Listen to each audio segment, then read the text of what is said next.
여러분은 지금 사막에 홀로 있습니다. 여러분에게는 5마리의 동물이 있는데요. 사자, 소, 말, 양, 원숭이. 하지만 사막에서 생존하려면 이 동물들을 하나씩 두고 가야 되는데요. 여러분은 어떤 순서대로 두고 가시겠어요? 3초 드릴게요. 3, 2, 1. 네, 이 테스트는요, 여러분이 어려운 상황에 처했을 때 무엇을 제일 먼저 포기하는지 그 순서를 말해주는 테스트인데요. 소 같은 경우엔 1, 말은 가족, 원숭이는 우정, 양은 연인, 그리고 사자는 자존심을 뜻한다고 해요. 안무란궁, 저의 픽은 저는 제일 먼저 양을 버릴 것 같고요. 말은 끝까지 타고 가야 되니까 꼭 같이 갈 것 같아요. 가족, 소중해.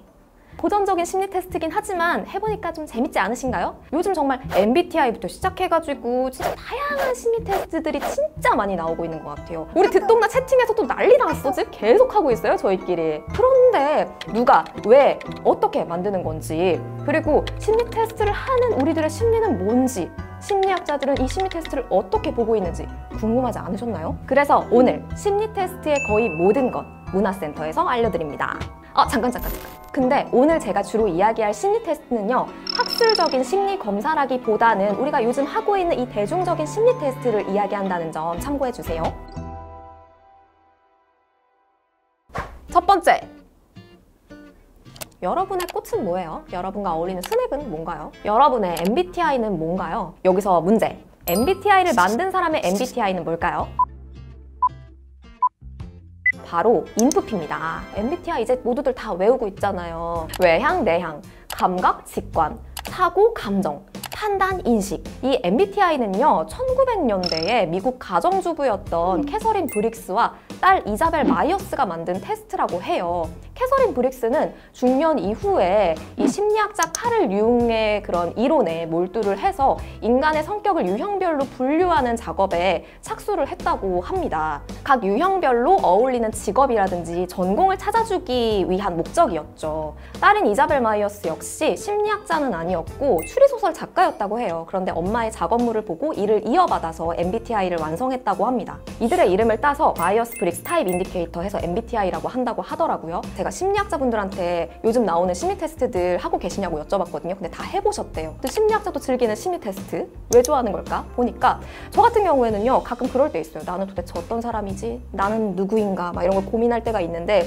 그럴 때 심리 테스트 결과를 딱 보면 이게 바로 나지? 약간 이럴 때 있거든요. 이게 나야, 이런 거 좀 타인에게 보여주고 싶은 저의 이런 샤이 관종력을 좀 심리 테스트가 어루만져 주고 있는 그런 느낌이 들어요. 그리고 심리 테스트는요, A 유형이 짱이고 뭐 C 유형이 꽝이고 이런 게 없어요. 그러니까 우리 사회에서 되게 보편적인 이 서열화가 심리 테스트에는 없는 거예요. 그러니까 누구든 편하게 심리 테스트를 놀이처럼 즐길 수 있는 거죠. 그리고 듣동러 분들이라면 또 이분 아시는 분도 있을 텐데, 정신건강의학 전문의 안주현 마인드맨션 원장님께서 저한테 이런 이야기를 해주셨어요. 이 심리 테스트는 객관식화된 다원화를 보여주고 있다고요. 이게 무슨 뜻이냐면, 나 자신을 주관식으로 표현하기보다는 여러 문항들 중에 하나를 이렇게 픽해서 정하는 게 훨씬 쉬운 거예요. 생각해보세요. 여러분, 우리 혈액형 성격에 미쳐 있었을 때 있잖아요. A, B, O, A, B 이 4유형밖에 없었잖아요. 그런데 지금은 MBTI만 봐도 16개 유형이나 되니까 훨씬 다양해진 거죠. 객관식에 따른 결과 유형들이 예전보다 훨씬 다양해지면서 훨씬 부담 없고 재밌어진 거예요. 그리고 또 하나, 우리를 심리 테스트에 몰두하게 만드는 그런 효과가 있다고 해요.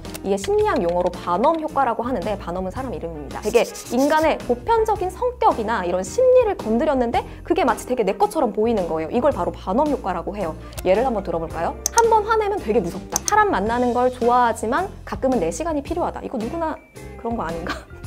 두 번째, 자, 여러분 앞에 큰 숲이 그려진 그림이 있습니다. 여러분은 큰 숲을 먼저 보실 것 같은가요? 숲 안에 있는 나무를 먼저 보실 것 같은가요? 숲을 먼저 본다고 한 여러분은 일할 때 이 목표 설정을 제일 중요하게 생각하시는 분이군요. 그리고 숲 안에 나무를 먼저 보시겠다고 하는 분, 일할 때 다들 빈틈도 놓치지 않은 아주 꼼꼼한 분이네요. 이렇게 간단한 심리 테스트는 누구나 즐겁게 만들 수 있습니다. 심리 테스트는요, 개인의 성격이나 심리 차이를 측정하기 위해 만든 표준화된 기법이에요. 제가 여러 심리학자 분들한테 심리 테스트를 만드는 원리에 대해서 여쭤봤어요. 근데 가장 보편적으로는 기본적으로 인간의 유형을 결정지을 만한 축들을 세운대요. 예를 들어서 가장 대표적인 게 뭐 외향적인지 내향적인지를 보는 거겠고, 뭐 즉흥적인지 뭐 계획적인지 이런 거를 볼 수도 있고, 축을 정해서 구조화시키는 거예요. 어떤 상황에 처했을 때 어떤 심리를 느끼고 또 어떻게 행동하는지를 예, 아니오로 답할 수 있는 문항들을 만들어가지고 이 축에 얼마나 이 사람이 해당되는지를 이제 판단을 해가지고 결과를 도출하는 게 가장 보편적인 방식이라고 하더라고요. 퍼블리에서 만든 회사용 부캐 테스트 같은 경우에는 90년대생 직원들이 직접 만들었다고 하고요.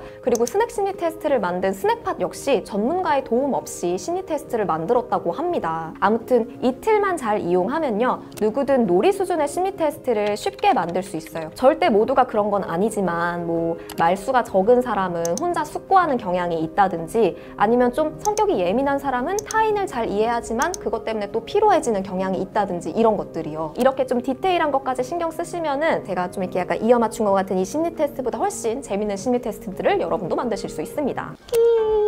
주차하고. 세 번째, 이렇게 기업의 특성을 잘 살린 심리 테스트는요, 당장의 매출 증대를 가져오진 않지만 기업의 이름을 알리는 바이럴 효과를 톡톡히 보여준다고 해요. 부자연스러운 광고보다 거부감도 덜 들고 재미도 있으니까요. 최근에 유행했던 스낵 심리 테스트 SBTI는요, 스낵 리뷰 스타트업인 스낵팟에서 만든 거고요. 꽃 MBTI는 뷰티 셀렉트 샵인 LU42에서 만들었고요. 지식 콘텐츠 구독 서비스 퍼블리 같은 경우에는 회사용 부캐 테스트를 만들어가지고 10만 명 넘는 사용자가 참여했다고 하더라고요. 퍼블리 같은 경우에는 이 포털 사이트 검색 트렌드에서 올해 최고치를 기록했다고 해요. 적어도 퍼블리란 이름을 모르던 사람들에게 기업 이름을 알리는 이 브랜딩 효과는 톡톡히 봤다고 하고요. 스낵팟 역시 1000만 명 넘게 이제 사용자가 참여를 하면서 서비스 출시 전부터 다른 기업에서 뭐 제휴나 협업 문의가 들어왔다고 하네요. 요즘 잘 나가는 심리 테스트들의 몇 가지 법칙을 보면요, 먼저 개성 있는 캐릭터로 각 유형을 설명을 해주고요. 그리고 그 유형별 결과도 굉장히 요약이 잘 돼 있고 또 절대 기분 나쁘게 안 해. 그 결과를 보면 막 내가 자랑스러워져. 그리고 또 한 가지 중요한 게 나의 유형만 보여주는 게 아니라 나랑 찰떡궁합인 유형도 보여주고 나랑 똥궁합인 유형도 같이 보여준다는 거예요. 그러면은 더 공유하고 싶어지잖아요. 자연스럽게 바이럴 효과가 나는 거죠. 이렇게 쌓인 데이터들이 또 이제 엄청나게 기업에는 도움이 됩니다. 타깃 광고를 집행할 때나 또 새로운 서비스를 기획할 때도 우리의 타깃층이 이런 성향을 가진 사람들이구나를 파악할 수 있으니까요. 잘 만든 심리 테스트 하나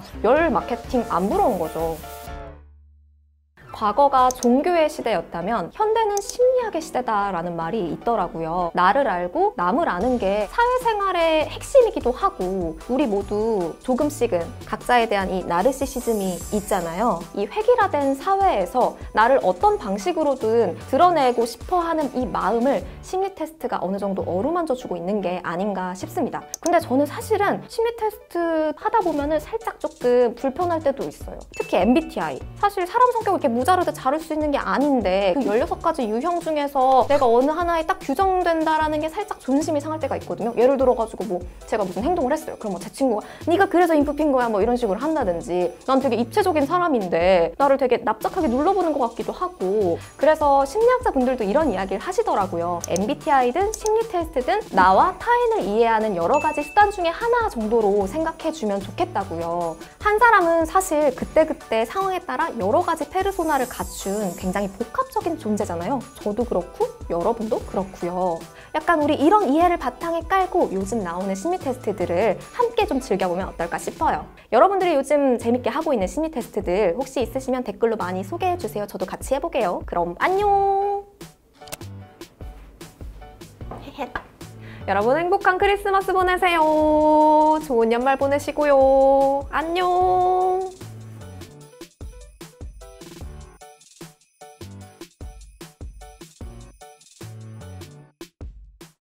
정부는 방역의 배수진을 친다며 수도권에서 사실상 3단계에 가까운 2.5단계 조치를 내렸습니다.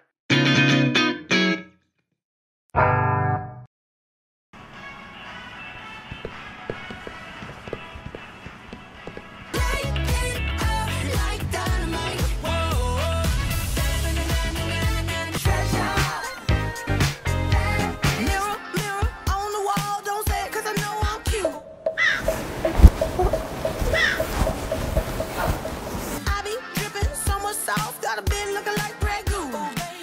안녕하세요, 문화센터 엉클입니다. 여러분 다들 잘 지내고 계세요? 요새 시국이 시국인지라 집에서만 있다 보니까 외롭기도 하고 좀 쓸쓸하기도 하고 그래요. 저 1인 가구잖아요. 이제 저의 유일한 낙은 이제 조금 집에서 템포 있는 음악 틀어놓고 일하는 거거든요. 아무래도 밖에 나가는 것도 좀 조심스러우니까요. 근데 이런 제 마음을 알아주듯이 방탄소년단 BTS가 선곡을 했습니다.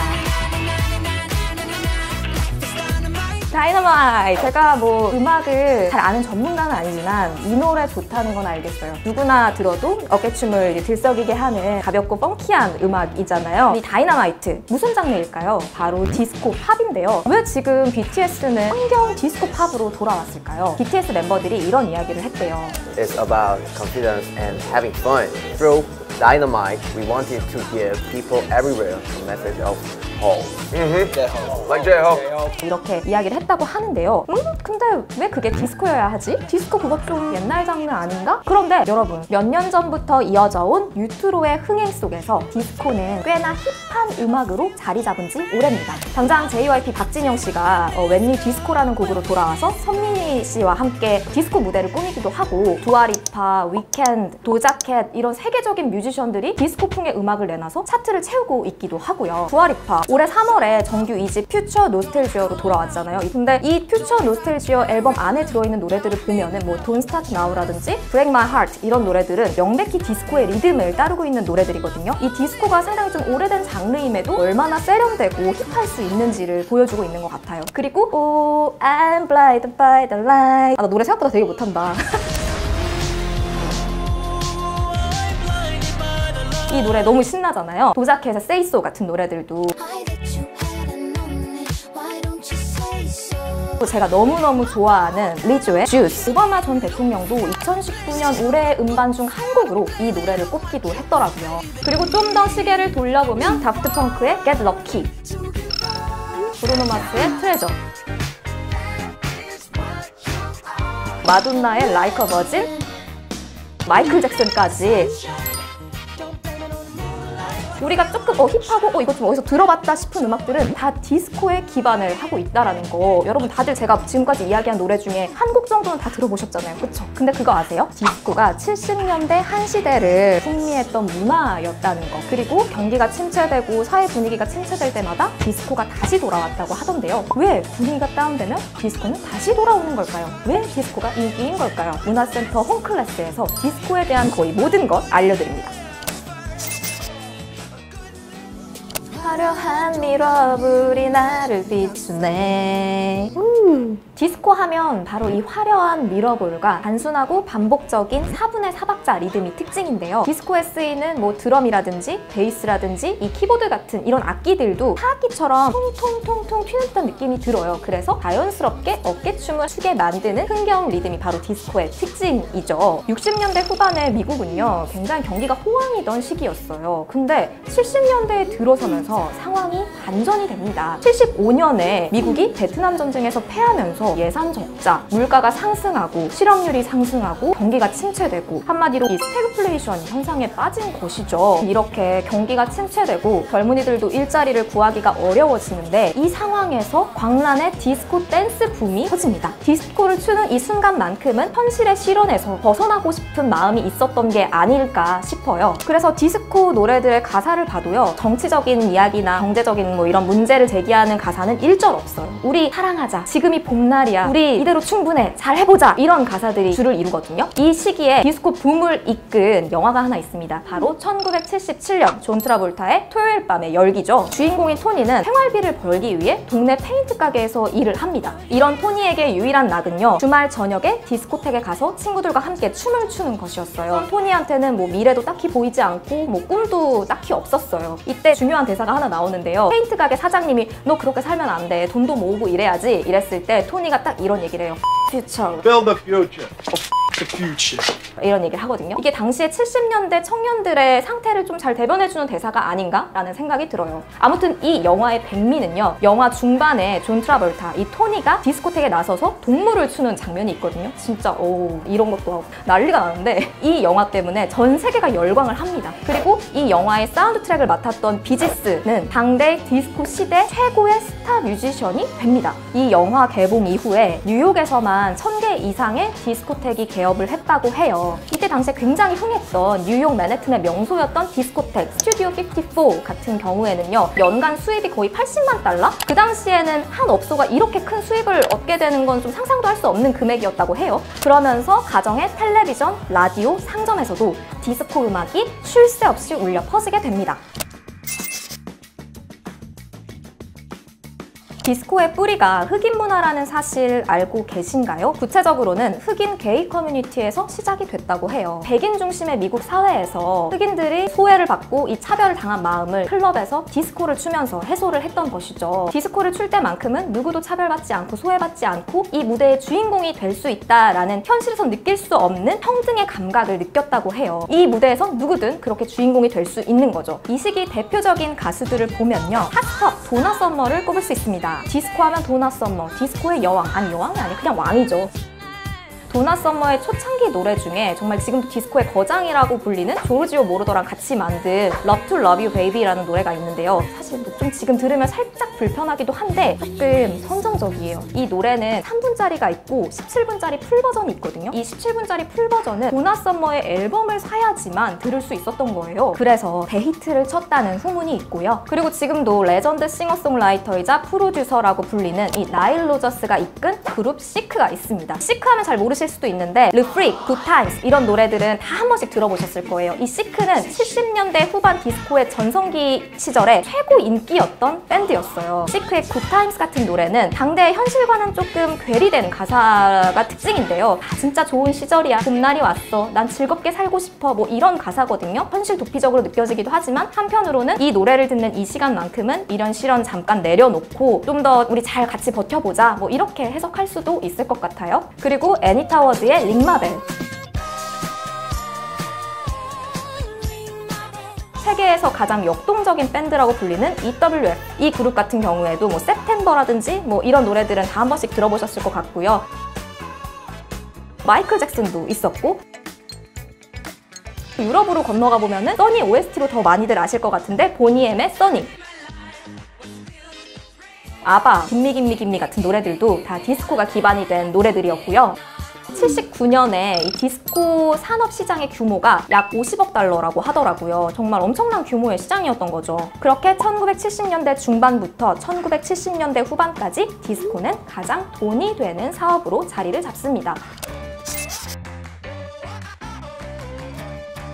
근데 디스코는 한편으로는 늘 비판에 시달립니다. 이게 음악이야? 뭐 이런 거죠. 디스코 이전에 백인 주류 사회의 음악은 락 음악이었어요. 그래서 흑인 음악이 뿌리였던 디스코는 이 정통 락밴드 마니아들한테 늘 무시를 당합니다. 에이 디스코 죽어라, 아이 디스코 구려, 이런 식으로 디스코를 굉장히 폄하하고 무시했다고 해요. 특히 뭐 자신들의 우상이었던 핑크 플로이드라든지 뭐 폴 맥카트니라든지 퀸이라든지 롤링스톤즈라든지 이 디스코에 영향을 받은 노래들을 내놓으면서 더 배신감이 컸던 거죠. 그리고 또 디스코는 섹스, 마약과 엮여서 좀 퇴폐적인 문화라는 인식이 자리를 잡게 됩니다. 이런 인식인 거죠. 아유 진짜 요새 젊은 애들은 정치에 관심도 없고 너무 막 나간 폭잔한 디스코를 죽이는 몸매에 머리는 텅 빈 미인, 뭐 이렇게 비유를 하면서 디스코가 당시 청년들의 정치적 무관심의 산물이다 라고 평하기도 했다고 해요. 근데 여기서 잠깐 우리나라 상황을 보면요, 1979년 12.12 사태로 전두환 신군부 정권이 들어섭니다. 그래서 뭐 낮에는 이 정권에 반대하는 시위가 열리기도 했고요. 정치적인 성향을 담고 있었던 록이나 포크 음악 같은 것들이 잇따라서 금지곡으로 지정이 되기도 해요. 이런 상황에서 정치적인 가사는 일체 없고 흔히 나는 디스코 음악이 밤마다 이 디스코텍에서 울려 퍼지면서 젊은이들이 이 디스코를 듣는 시간만은 정치적인 그런 것에서 좀 벗어나서 즐기는 문화가 퍼지게 된 것이죠. 이런 정치적 무관심의 산물이다라는 이 디스코에 대한 비난이 한국의 당시 현실과도 좀 연결이 되는 부분이 있는 것 같고요. 다시 미국 사회로 돌아와 보면요, 대표적인 사건이 하나 있습니다. 미국의 시카고 화이트삭스라는 야구팀이 디스코 파괴 대회라는 이벤트를 열게 된 것인데요. 사람들이 다 디스코 음반들 막 이렇게 이고 구름대처럼 몰려 들어가지고 시카고 삭스 홈구장에서 디스코 음반 태우고 난리가 났었다고 해요. 결국에는 경찰이 진압을 하고 나서야 끝났다는 후문이 있고요. 시카고 삭스 역시 그렇게 이벤트를 벌였지만 디트로이트 타이거즈한테 몰수패를 당했다는 또 슬픈 소식이 있습니다.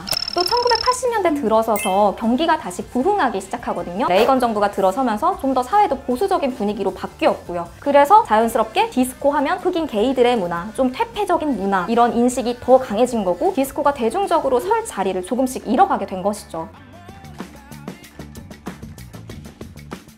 그러나 죽은 건 단지 디스코라는 용어였다. 디스코텍 역시 클럽으로 바뀌었을 뿐이었다. 70년대 중후반을 달구었던 디스코는 다른 음악 장르에 비해서 그 열기가 빨리 식기는 했지만 현대 음악 시장의 제작 방식을 영구히 바꿔놨다라는 평을 듣습니다. 디스코가 흥하면서 팝에서 리듬 내지는 박자가 히트 음악의 중요한 요소로 자리를 잡게 된 것이죠. 디스코 음악에 현대 음악 기술을 결합한 누디스코 같은 장르, 다프트 펑크가 대표적이죠. 이런 장르도 그렇고 EDM도 그렇고 다 이 디스코가 기반이 돼서 만들어진 장르거든요. 멀리 가지 않아도 엄정화라든지 손담비라든지 원더걸스 같은 뮤지션들이 디스코 리듬을 기반으로 한 댄스 음악을 내놔서 인기를 끌기도 했었잖아요. 역사적으로 경기가 침체되거나 사회 분위기가 좀 우울할 때 이와 정반대로 디스코 음악이라든지 댄스 음악이 유행을 한다고 해요. 지금 우리나라나 전 세계의 흐름을 봤을 때 이런 해석이 제법 맞는 것 같아요. 사실 내가 어떻게 한다고 해도 세상이 안 바뀔 것 같을 때, 현실에서의 힘든 거 좀 잠깐 내려놓고 싶을 때, 덩실덩실 놀고 싶을 때 제일 먼저 생각나는 게 춤하고 음악이잖아요. 그리고 디스코는 그런 요구에 대해서 충실히 지금까지 응답을 해온 것이고요. 누군가는 디스코에 대해서 너무 대중적인 거 아니야? 너무 가벼운 거 아니야? 라고 할 수는 있지만 그런 이유 때문에 지금도 BTS라든지 두아리파 같은 이 세계적인 뮤지션들에 의해서 재소환되고 사람들의 사랑을 받고 있는 게 아닌가 싶어요. BTS가 그랬잖아요. 신곡 다이너마이트로 많은 분들이 위로와 응원을 얻으셨으면 좋겠다라고요. 그렇게 디스코는 아주 너른 마음으로 모두를 감싸 안습니다.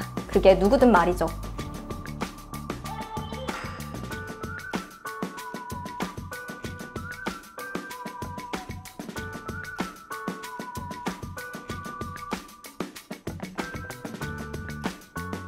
입어보셨어요, 피디님들? 진짜 엄청 편하죠? 브라렛 한 번 입으면은 이 드레지어 못 입는 거야. 진짜 많이 입는 것 같아요. 브라렛이 대세긴 한 것 같아요. 그때 칸 영화제 때 김서영 씨가 그 파란색 정장 안에 브라렛만 딱 입은 패션으로 엄청 화제됐었잖아요. 하나의 패션 아이템으로든 아니면은 그냥 편안한 속옷으로든 확실히 대세가 된 것 같고 이 브라렛을 주력으로 하는 다양한 속옷 업체들도 생겨나기 시작한 것 같아요. 근데 나는 브라렛이 대세인 걸 바라보면서 그리고 내가 오늘 아침에도 브라렛을 입으면서 그런 생각이 들었어요. 우리는 도대체 언제부터 브래지어를 입기 시작한 걸까? 브래지어는 원래 이렇게 불편했던 것일까? 브래지어 꼭 입어야 되는 걸까? 우리는 도대체 언제부터 유두를 가리기 시작한 걸까? 그래서 오늘은 이 브라렛의 시초, 브래지어의 거의 모든 것을 다 공부해온 저 홍삼지가 문화센터 홈클래스에서 알려드릴게요. 지금처럼 패드가 있고 끈이 있는 브래지어의 형태는 지금으로부터 약 100년 전 누군가가 특허를 낸 발명품이라는 사실 다들 알고 계신가요? 그리고 브래지어라는 단어는 1907년 보그지에 처음 소개되었다는 사실도 알고 계신가요? 몰랐어요? 우리는 언제부터 이 가슴을 가리기 시작했던 걸까요? 이게 찾아보니까 고대 로마 시대 때부터 가슴을 가린 기록이 있어요. 그때그때 나라마다, 시대마다, 계층마다 다양한 이유로 가슴을 가리기 시작했는데요. 그렇다면은 이 브래지어가 있기 전에는 우리는 무엇으로 가슴을 가렸던 걸까요? 바로 코르셋이죠. 가슴은 부각하고 허리는 꽉 조여주는 이 코르셋은 르네상스 시대 여성의 미의 상징 같은 것이었어요. 첫 번째! 자, 1910년 미국 뉴욕 사교계의 명사였던 메리 펠프스 제이콥스라는 여성이 천 2개와 그리고 얇은 끈 그리고 리본으로 만든 브래지어라는 이름으로 처음 특허를 취득합니다. 이게 바로 우리가 지금 익숙하게 알고 있는 브래지어 형태의 원형인데요. 그러다가 1차 세계대전이 터지면서 이 브래지어가 대중적으로 보급이 되기 시작합니다. 전쟁이 일어나면 일단 남성들은 다 그 전장에 투입이 됩니다. 그럼 그 노동력의 공백은 누가 채워야 될까요? 여성이 채워야겠죠. 그렇다면 이 여성들은 코르셋을 입고 일을 해야 되는 거예요. 근데 코르셋 입고 일하면 당장 이거 어지러워 죽겠는데 코르셋 불편해서 못 입겠어 이래야 되는데 이런 이유 하나와 전쟁을 치르려면 많은 무기가 필요하잖아요. 그런데 전쟁 무기를 만들 철이 부족했던 거예요. 그래서 코르셋에 쓰인 철 28,000톤을 무기 만드는데 사용했다라는 분석도 있어요. 그리고 이때 당시에 나라 차원에서도 여성들은 코르셋을 입지 말라라는 제안도 했다고 하더라고요. 이것이 자연스럽게 코르셋에서 브래지어로 넘어가게 하는 계기가 됐다라는 분석도 있습니다. 근데 저는 이 부분이 참 흥미롭다고 생각했어요. 코르셋에서 여성들이 해방된 계기가 여성들 스스로 뭔가 이 코르셋은 너무 불편하기 때문에 나는 이걸 버릴 거야 해서 버려진 게 아니라 결국 나라의 필요에 의해서 여성들이 코르셋에서 해방이 됐다라는 것. 그리고 이 해방의 산물인 브래지어 역시 현대 사회에서 또 다른 코르셋으로 인식되고 있다는 이 지점이 굉장히 흥미롭더라고요. 그리고 1920년대는 새로운 도덕가치, 여성 해방, 그리고 반항으로 상징되던 시기였어요. 이 시대 서양의 여성상을 설명하는 단어가 하나 있는데요. 바로 플래퍼라는 단어입니다. 이게 당시에 20년대 신여성의 상징 같은 단어였어요. 그러다 보니까 이 여성들도 뭔가 가슴을 드러내고 이런 것이 아니라 가슴을 좀 납작하게 누르는 형태의 속옷이 유행을 했다고 하더라고요. 그리고 1930년대에는 컵이 발명이 됩니다. 속옷 업체들마다 A컵, B컵, C컵, D컵 이렇게 해가지고 여성 가슴의 크기와 형태를 규격화하기 시작한 거예요. 여성의 가슴을 브래지어가 받쳐준다라고 하는 이 서포트의 개념이 1930년대에 처음 생겼다고 하더라고요. 그리고 1950년대 이후에는 전쟁이 끝나고 경제가 굉장히 호황이던 시기였습니다. 그런데 반대로 사회적인 가치는 굉장히 보수적으로 회귀하던 시기였어요. 반능적인 글래머러스한 여성이 이때 당시에 대세였는데 그러다 보니까 좀 더 서포트해서 보정 개념이 들어간 브래지어가 등장하기 시작합니다. 당시에 이제 헐리우드 여배우들 사이에서는 블랙 브라라고 해가지고 약간 총알 끈 모양처럼 이렇게 딱 솟은 형태의 브라가 유행을 하기도 했고요. 바로 대표적인 게 우리 마릴린 먼로 있잖아요. 그리고 60, 70년대의 브래지어의 변화 양상을 보는 것도 좀 흥미로운 지점이 될 것 같은데요. 영국 출신의 패션 모델 트위기가 등장합니다. 당시 트위기는 굉장히 마른 몸매와 외모를 갖고 있었는데 이런 트위기가 패션의 아이콘이 되면서 한켠에서는 가슴을 바짝 누르는 그런 형태의 브래지어가 유행을 하기도 했다고 합니다. 1968년 미스 아메리카 대회가 열리는데요. 이 아메리카 대회가 열리는 바깥에서는 여성들이 쓰레기통에 브래지어나 보그 잡지 같은 것들을 한꺼번에 넣고 태우는 퍼포먼스를 벌입니다. 이 쓰레기통을 프리덤 트래시캔, 자유의 쓰레기통이라고 불리기도 하는데요. 이런 퍼포먼스를 벌인 대회는 여성을 그동안 속박하고 있던 가부장제 규범과 그리고 획일화된 미의 기준에서 벗어나겠다라고 하는 여성 운동의 흐름이 있었던 것이죠. 이렇게 1960년대 여성 해방 운동의 물결과 함께 1970년대에 이제 전쟁이 끝나고 나서 자연으로 회귀하는 이런 히피 현상이 유행하면서 노브라, 탈브라 이런 운동이 펼쳐지기도 합니다. 근데 이런 흐름 속에서도 많은 여성들은 브래지어를 여전히 입었습니다. 조금 더 이 브래지어를 용도에 따라서 스포츠용, 레저용, 파티용, 일상용 이런 식으로 좀 더 구분해서 나오기 시작했다고 해요. 두 번째! 그리고 1977년 섹시 란제리 브랜드의 대명사 로이 레이먼드의 빅토리아 시크릿이 등장합니다. 빅토리아 시크릿 패션쇼 다들 한 번씩 보셨잖아요. 속옷에 막 브래지어에 막 보석이나 이런 거 막 날개도 막 달고 막 화려하게 런웨이를 오가는 이 빅토리아 패션쇼 다들 아실 거예요. 이 빅토리아 시크릿의 등장으로 여성의 가슴이 점차 더욱 더 돈이 되는 상품화가 되기 시작하고 그렇게 1980년대에 들어서 풍만한 가슴이 여성의 아름다운 미의 표준이 됩니다. 그리고 이 당시 브래지어는 여성의 가슴을 받쳐주는 서포트의 개념 플러스 이렇게 모아서 이렇게 풍성하게 만들어주는 푸시업의 개념까지 더해지게 됩니다. 옷이 색깔이나 형태에 따라서 유행이 바뀌듯 이 여성의 가슴도 유행에 따라 바뀌는 패션이 됩니다. 세 번째! 사랑의 비너스.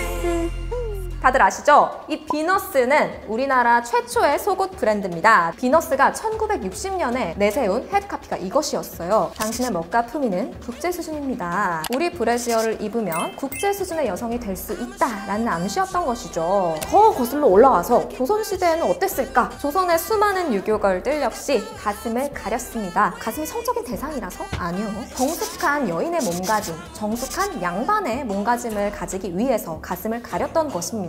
당시에도 평민 여성들은요 그냥 가슴을 아무렇지 않게 내놓고 다녔고 그걸 아무도 이상하게 생각하는 사람은 없었어요. 왜냐면은 가슴은 성적인 이미지가 아니라 좀 더 젖을 먹이는 엄마, 이 모성의 이미지가 더 강했기 때문이에요. 근데 어느 시대든 트렌드가 있나 봐요. 1700년대에 짧은 저고리가 한창 유행했을 때 당시 이제 조선 지식인들이 쓴 기록들을 보면요 저고리가 짧아져서 요사스럽다라는 표현이 등장하는데 이 가슴이 드러나기 때문이라는 표현은 찾아보기가 어려웠고요. 허리선이 그대로 드러난다. 소매가 너무 좁아서 팔이 터질 것 같다. 이게 바로 요사스러운 이유인 거예요. 그러니까 당시 우리나라에서의 이 가슴은 서양의 것처럼 뭔가 섹슈얼한 느낌은 좀 덜했다는 거죠. 1950년대부터 뭐 비너스라든지 비비안이라는 이 국내 속옷 업체들이 이제 등장을 하면서 이 브래지어가 좀 더 대중화되기 시작합니다. 브래지어를 입는 당신이 신여성입니다. 라는 인식이 생겨나게 된 것이죠. 2000년대 초까지 우리나라도 서양의 흐름과 비슷한 비슷하게 보정 기능이 강화된 볼륨 있는 아름다움을 강조한 브래지어들이 득세를 하게 됩니다. 그래서 저도요 2000년대 초에 이제 막 브래지어 입으면서 브래지어 안 입으면은 가슴 처지는 거 아니야? 막 이런 생각을 했었던 것 같기도 해요. 그리고 당시에 이 브래지어 광고 문구들 흐름을 보면요 재밌어요. 가슴에 불어오는 패션 바람, 사랑의 향기를 입는다. 여자의 가슴이 화장을 시작한다. 그녀의 가슴에 그의 시선이 멈춰선다. 우리 속옷을 입고 예쁜 가슴을 얻으면 당신도 사랑받는 여성이 될 수 있어요 라는 전통적인 가치관이 좀 갇혀있는 느낌이 들죠. 브래지어 광고들은 브래지어를 사는 소비자들로 하여금 무엇이 좀 아름다운 가슴의 이미지인지를 끊임없이 중개해오는 역할을 합니다. 네 번째!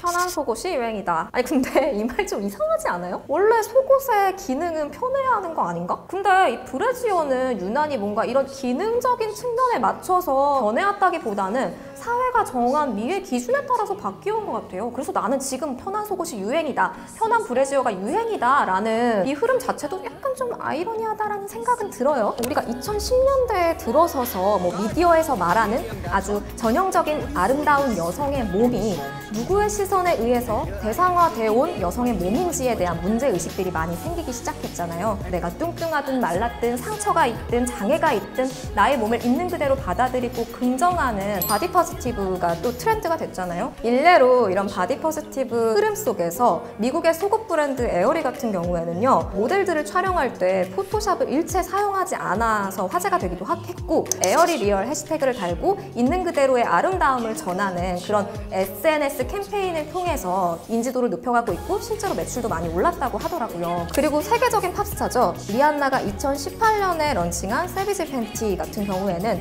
다양한 신체 유형의 모델을 기용해서 또 소비자들의 긍정적인 반응을 이끌어내기도 했습니다. 하지만 빅토리아 시크릿은 이런 흐름을 단순히 잡음에 불과하다라고 치부해버립니다. 그렇게 빅토리아 시크릿은 자연스럽게 비춰지게 됩니다. 동시에 브래지어가 속옷이 불편한 건 당연한 게 아니라는 이런 인식들이 생겨나게 됐고 그 디자인도 아름다울 필요가 없다는 거, 브래지어 꼭 입어야 하는 건가? 라는 인식들도 생겨나게 됩니다. 사실 이거는 미국에서 한 몇 년 전부터 프리더 니플이라고 해서 계속 운동처럼 계속 이어져 오고 있었던 건데요. 이것은 단순히 속옷을 입고 안 입고를 떠나서 여성을 억압하는 편견에 맞서겠다라는 운동의 의미에 더 가까워서 우리가 탈브라 운동, 노브라 운동이라고 불리고 있습니다. 이러한 흐름 속에서 소위 편한 속옷이 이제 대세가 됩니다. 와이어가 없는 혹겹 브라인, 브라랩부터 삼각이 아닌 사각 팬티, 여성 브로즈, 트렁크 팬티까지 다양한 속옷들이 다양한 브랜드에서 출시가 되고 있어요. 제가 기사들을 몇 개 살펴봤더니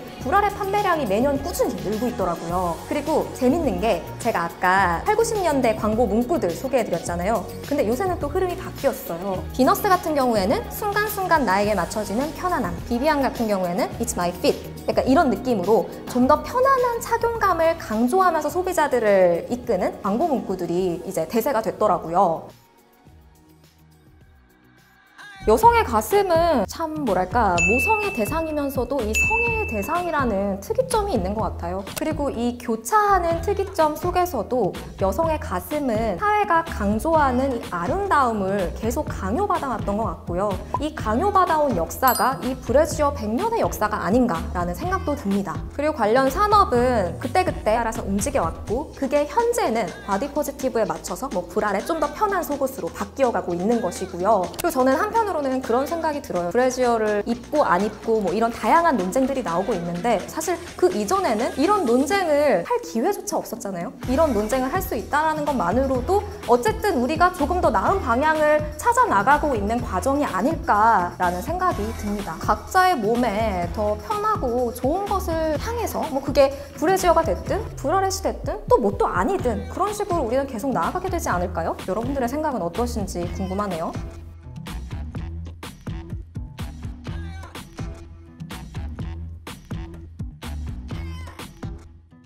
절대 선택해. 20년 동안 월 700만 원, 지금 한 번에 10억. 고민할 필요 없어요. 어차피 우리가 당첨될 확률은 0.0000000000001% 될까? 0 몇 개인지 세지 마세요.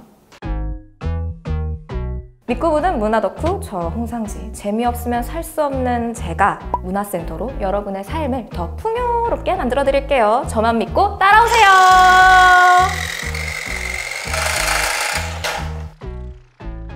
근데 진짜 복권이 유행이긴 한 것 같아요.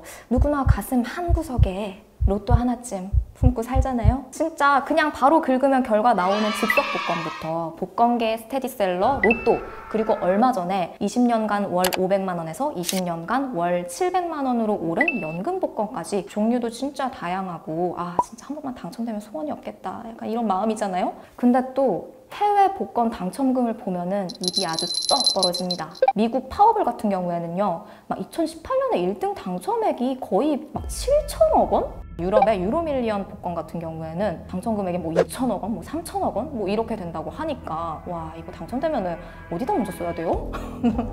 진짜. 근데 여러분, 이 복권 알고 사시나요?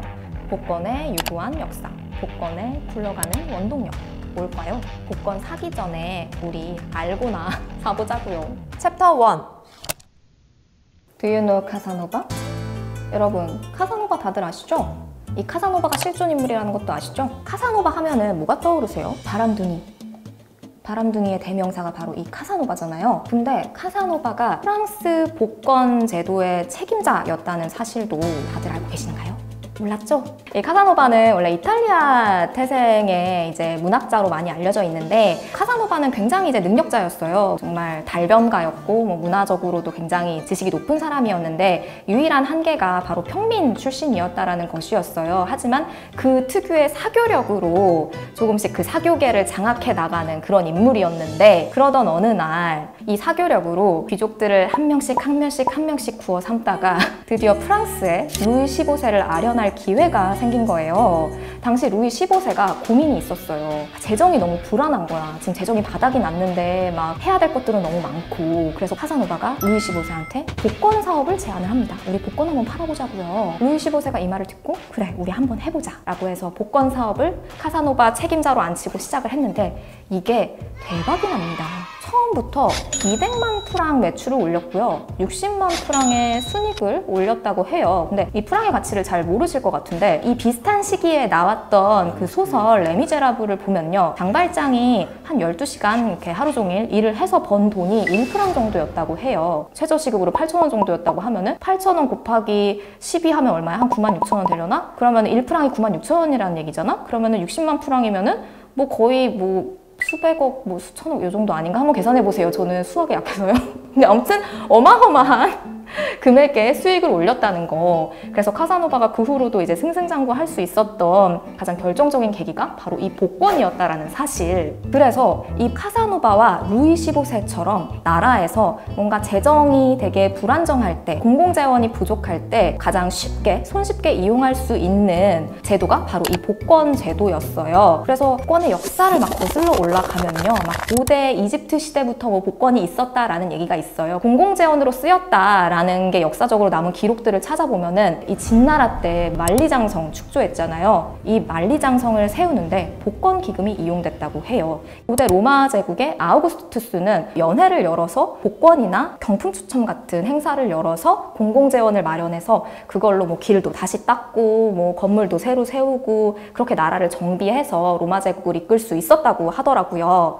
미국 역시 복권 제도를 통해서 나라가 세워졌다고 해도 과언이 아닌데, 미국 3대 대통령인 토머스 제퍼슨 대통령의 경우에는 복권은 강제력 없이 공공재원을 조성할 수 있는 희생 없는 조세다 라고 표현했다고 해요. 교회를 세우고 학교를 세우고 심지어 제국주의 시대 때는 전쟁 자금으로도 이 복권 기금이 쓰였다고 해요. 우리가 지금 흔히 알고 있는 하버드대, 뭐 예일대 이런 전 세계적인 명문대도 이 복권 기금을 통해서 건설이 될 수 있었다고 하더라고요.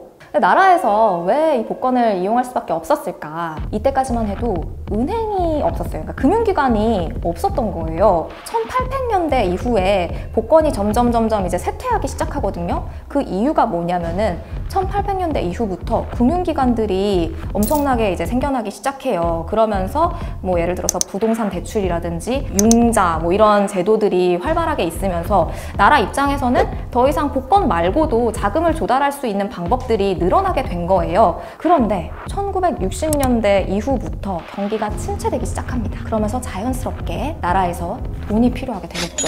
복권이 다시 부활하기 시작합니다. 우리 세금 거두려고 하면은 좀 반발심이 이제 시민들이 생길 수밖에 없잖아요.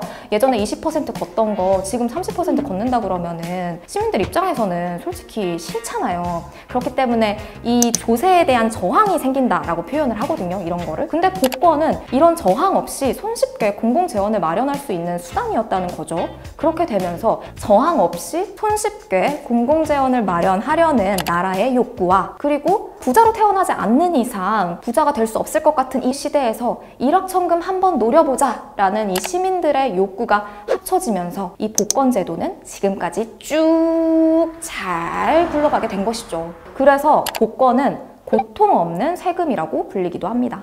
그러면은 우리나라는 복권이 언제부터 있었을까요? 챕터 2! 1948년에 올림픽 복권이 있었다고 해요. 당시에 이제 런던 올림픽이 있었는데 런던 올림픽에 우리나라 선수들을 보내야 되잖아요. 근데 이 자금을 모으기 위해서 그 올림픽 복권을 발행하게 됩니다. 당시 한 장당 100원, 140만 장을 발행했다고 해요. 그렇게 해서 8만 달러를 모아서 선수들을 런던 올림픽에 출전시킬 수 있었다고 합니다. 그리고 1969년에 주택 복권이 나옵니다. 여러분 이거 다들 아시죠? 준비하시고 쏘세요. 하면 막 돌아가고 막 1번 뭐 약간 뭐 이런 식으로 나오는 그 주택 복권이 1969년에 처음 나왔는데 이때 당첨 금액이 300만 원이었다고 해요. 지금 따져보면 300만 원 너무 적은데 뭐 이렇게 생각할 수 있지만 당시에 집 한 채 제대로 된 거 사려면 200만 원이 들였다고 해요. 그러니까 300만 원이면 집 한 채 사고 또 여윳돈이 있는 거니까 결코 작은 금액이 아니었던 거죠. 그렇게 주택 복권이 부흥을 하게 되고요. 그리고 드디어 로또가 2002년에 처음 나오게 됩니다. 저 이때 기억나요. 뭐 막 로또 광고도 엄청 많았고요. 막 당첨 금액이 막 수백억 원 막 이렇다는 거예요. 한 번 당첨되면은. 그래서 나도 로또 하고 싶다 막 이런 생각을 막 했었는데 45개의 숫자 중에서 6개의 숫자를 맞춰라. 그러면은 대박이 날지니 뭐 이런 로또가 태어나게 된 것이었죠. 챕터 3! 그리고 복권은 지금까지 서서히 진화해 오고 있습니다. 예전에는 숫자 하나 받아서 이 숫자가 나오기만을 바라는 굉장히 수동적인 형태의 복권이 많았다면은 요새는 구매자들한테 직접 숫자를 선택해라, 경기 결과를 예측해봐라, 이렇게 마치 능동적이게 만드는 그런 형태의 복권이 점점 많아지고 있는 것 같아요. 그래서 구매자로 하여금 내가 조금만 더 잘하면은, 내가 조금만 더 막 기술적으로 하면은 잘 될 것 같은 그런 희망을 또 심어주기도 하고요. 근데 여러분, 안 돼요. 복권은 그런 구매자의 능력치, 뭐 기술 이런 거에 전혀 영향을 받지 않는 확률 게임이잖아요. 그리고 심지어 복권 1등 당첨자의 60% 이상은요, 본인이 직접 이제 번호를 찍은 게 아니라 다 자동 추첨 방식이었다고 하더라고요. 도박 같은 것이라고 볼 수 있죠. 그리고 복권은 경기가 하강할수록 더 잘 팔리는 불황형 상품에 속해요. 근데 사실은 되게 씁쓸하죠. 이 경기가 불황일 때 잘 팔리는 그런 상품들 중에서 우리가 막 흔히 이야기하는 게 뭐 립스틱이나 이렇게 좀 작은 사치들에 대한 그런 상품들 이야기를 하잖아요. 근데 이 가운데 복권이 속했다라는 거는 진짜 우리가 매달릴 만한 구석이 정말 없어진 상황을 뜻하는 것이기도 한 것 같아서 좀 안타깝기도 하고 이 심리가 굉장히 잘 이해되기도 하고 그럽니다, 저는. 그래서 복권을 비판하는 분들 중에서 이런 이야기를 하는 분들이 많아요. 복권이 세금 중에서도 역진세의 성격을 띠고 있다. 이 역진세가 뭐냐면은 이 누진세에 반대되는 개념이죠. 누진세 같은 경우에는 소득이 높을수록, 재산이 많을수록 세금을 더 많이 떼가는 구조가 누진세의 구조라면은 역진세는 그 반대. 소득이든 재산이든 적든 많든 똑같이 세금을 떼가거나 오히려 가난한 사람들한테 더 세금을 많이 떼가는 구조를 역진세 구조라고 하잖아요. 근데 이 복권이 역진세의 성격을 띠고 있다는 거는 좀 씁쓸한 구석이 있죠. 사실은 부자들이 복권을 살까요? 부자보다는 뭔가 지금 내가 이게 너무 간절한 사람들이 더 복권을 많이 사게 되니까 이 역진세라는 비판에서도 사실 복권이 자유로울 수 없는 게 맞는 것 같아요, 저는. 미국 로스쿨에 카렌 그로스 교수라는 분이 있어요. 이분이 이제 파산을 연구하는 교수님인데 이 교수님이 그런 이야기를 했대요. 복권 당첨자의 3분의 1이 파산했다. 뭐 이런 논문을 발표하신 적도 있고요. 그리고 UC 버클리 심리학자 캐머런 앤더슨 교수는 또 이런 이야기를 했대요. 갑작스럽게 재산이 불어난 그 기쁨은 9개월이 가지 못한다. 뭐 이런 결과를 내놓기도 했다고 하더라고요. 그러니까 너무 이 복권에 기대는 것보다 우리 이제 복권 한 장 가슴속에 품고 일주일을 또 희망차게 살아가듯이 딱 그 정도로만 복권을 즐기면 되지 않을까? 그런 생각입니다. 오늘의 문화센터는 이거를 참고했습니다. 오늘은 저희가 이 복권에 대해서 다뤄봤는데 또 우리 일상에서 뭐 되게 궁금한 것들 많잖아요. 여러분 지금 댓글에다가 남겨주시면은 제가 대신 공부해 오겠습니다. 그러면 저는 다음 홈클래스로 찾아올게요. 안녕. 진짜 0.5만 아이, 이렇게 이거 맞았다. 에이 뭐 1,000원이겠지. 1,000원이겠지 뭐. 사실 지금 대세는 좀비 아니겠습니까? 왜 이렇게 우리는 화나 있는 걸까? 다 날 수밖에 없어. 인종 갈등이나 계급 갈등 같은 걸 이 안에서 상징하기도 하고, 공포 영화는 시대의 불안을 비추는 거울이다.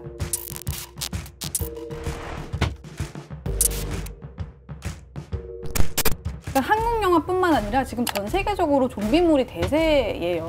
아시잖아요, 여러분. 왕자의 게임 같은 드라마에도 얼음 좀비 나오는 거 그 보셨죠? 성벽 너머에 그쵸, 사는 그쵸. 그러니까 이렇게 약방의 감초처럼 좀비들이 어디나 이제 등장하기 시작했는데, 우리나라에서 지금 최근에 개봉한 작품들만 쭉 보더라도 좀비물이 많습니다. 일단 7월 15일에 개봉했던 반도, 서울역 부산행에 이은 연상호 감독의 좀비 연작이죠. 부산행이 좀비 때를 피해서 탈주하는 영화였다면 반도는 좀비와 대적하는 액션 영화에 가깝죠. 이외에도 살아있다, 그리고 넷플릭스 드라마 킹덤도 있죠. 확실히 한국에서도 좀비물이 먹히는 장르가 된 것 같습니다. 제가 좋아하는 드라마 시리즈 중에서 워킹데드가 있는데 좀비의 어떤 열풍을 이끌었던 드라마라고 시리즈라고도 볼 수가 있어요. 이게 금융위기 이후에 미국 사회가 굉장히 불안했잖아요. 그 불안감을 이 워킹데드에 많이 담아냈다. 그 실직한 사람들이 좀비처럼 걸어 다닌다라는 그런 걸 이제 은유했다라는 얘기를 많이 하더라고요. 아직까지 시리즈가 이어지고 있고요. 저는 워킹데드를 보면서 느끼는 게 좀비물이 아무 생각 없이 볼 수 있는 장르면서도 한편으로는 되게 심오한 이야기까지 담을 수 있는 장르다. 얼마나 심오한데요. 라는 생각이 들어요. 여기서 이제 여러분들께 한번 또 우먼스 플레인을 또 세게 한번 해보면 네.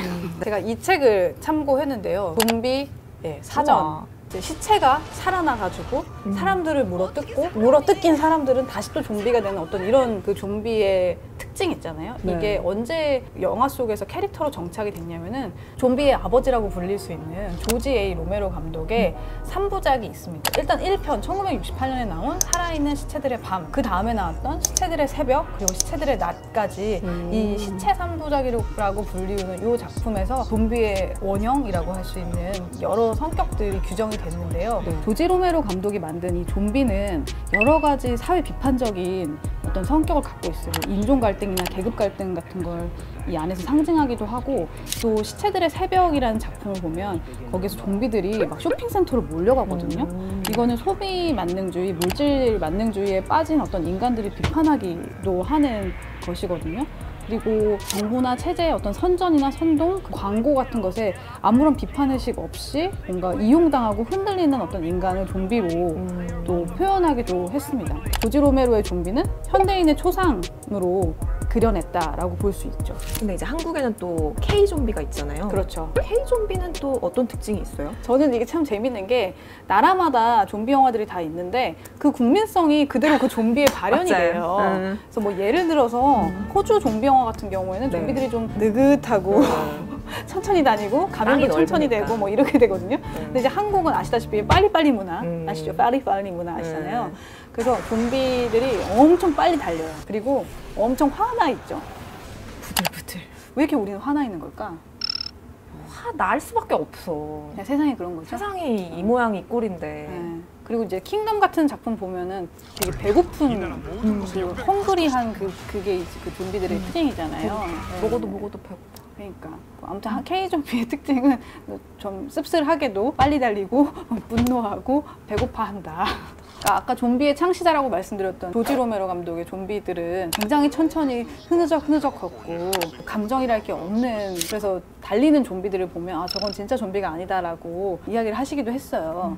이렇게 달리기 시작한 거는 그 28일 후라는 그 영화부터 이렇게 세게 달리기 시작한 거거든요. 이 작품을 통해서 좀비물이 다시 부상하기 시작했는데, 그러니까 옛날 작품들과 좀 차별점이라고 한다면 현대의 좀비들은 좀비 바이러스를 통해서 감염이 되는 걸로 많이 보여져요. 그러니까 이렇게 2000년대 이후에 나온 작품들은 좀비 바이러스를 통해서 사람들이 모두 감염이 되고 종말로 향하는 굉장히 재난서사의 성격을 띠고 있어가지고 옛날이랑은 지금이랑 좀 차이가 있죠. 21세기의 대표 좀비물로 거론되는 것들 이렇게 쭉 보면요, 잭 스나이더 감독의 새벽의 저주, 그리고 에드가 라이트의 새벽의 황당한 저주라는 작품이 있습니다. 약간 그거 코믹, 약간, 봤어요. 비크 코믹 요소가 들어간, 그리고 레지던트 이블 같은 작품도 있고요.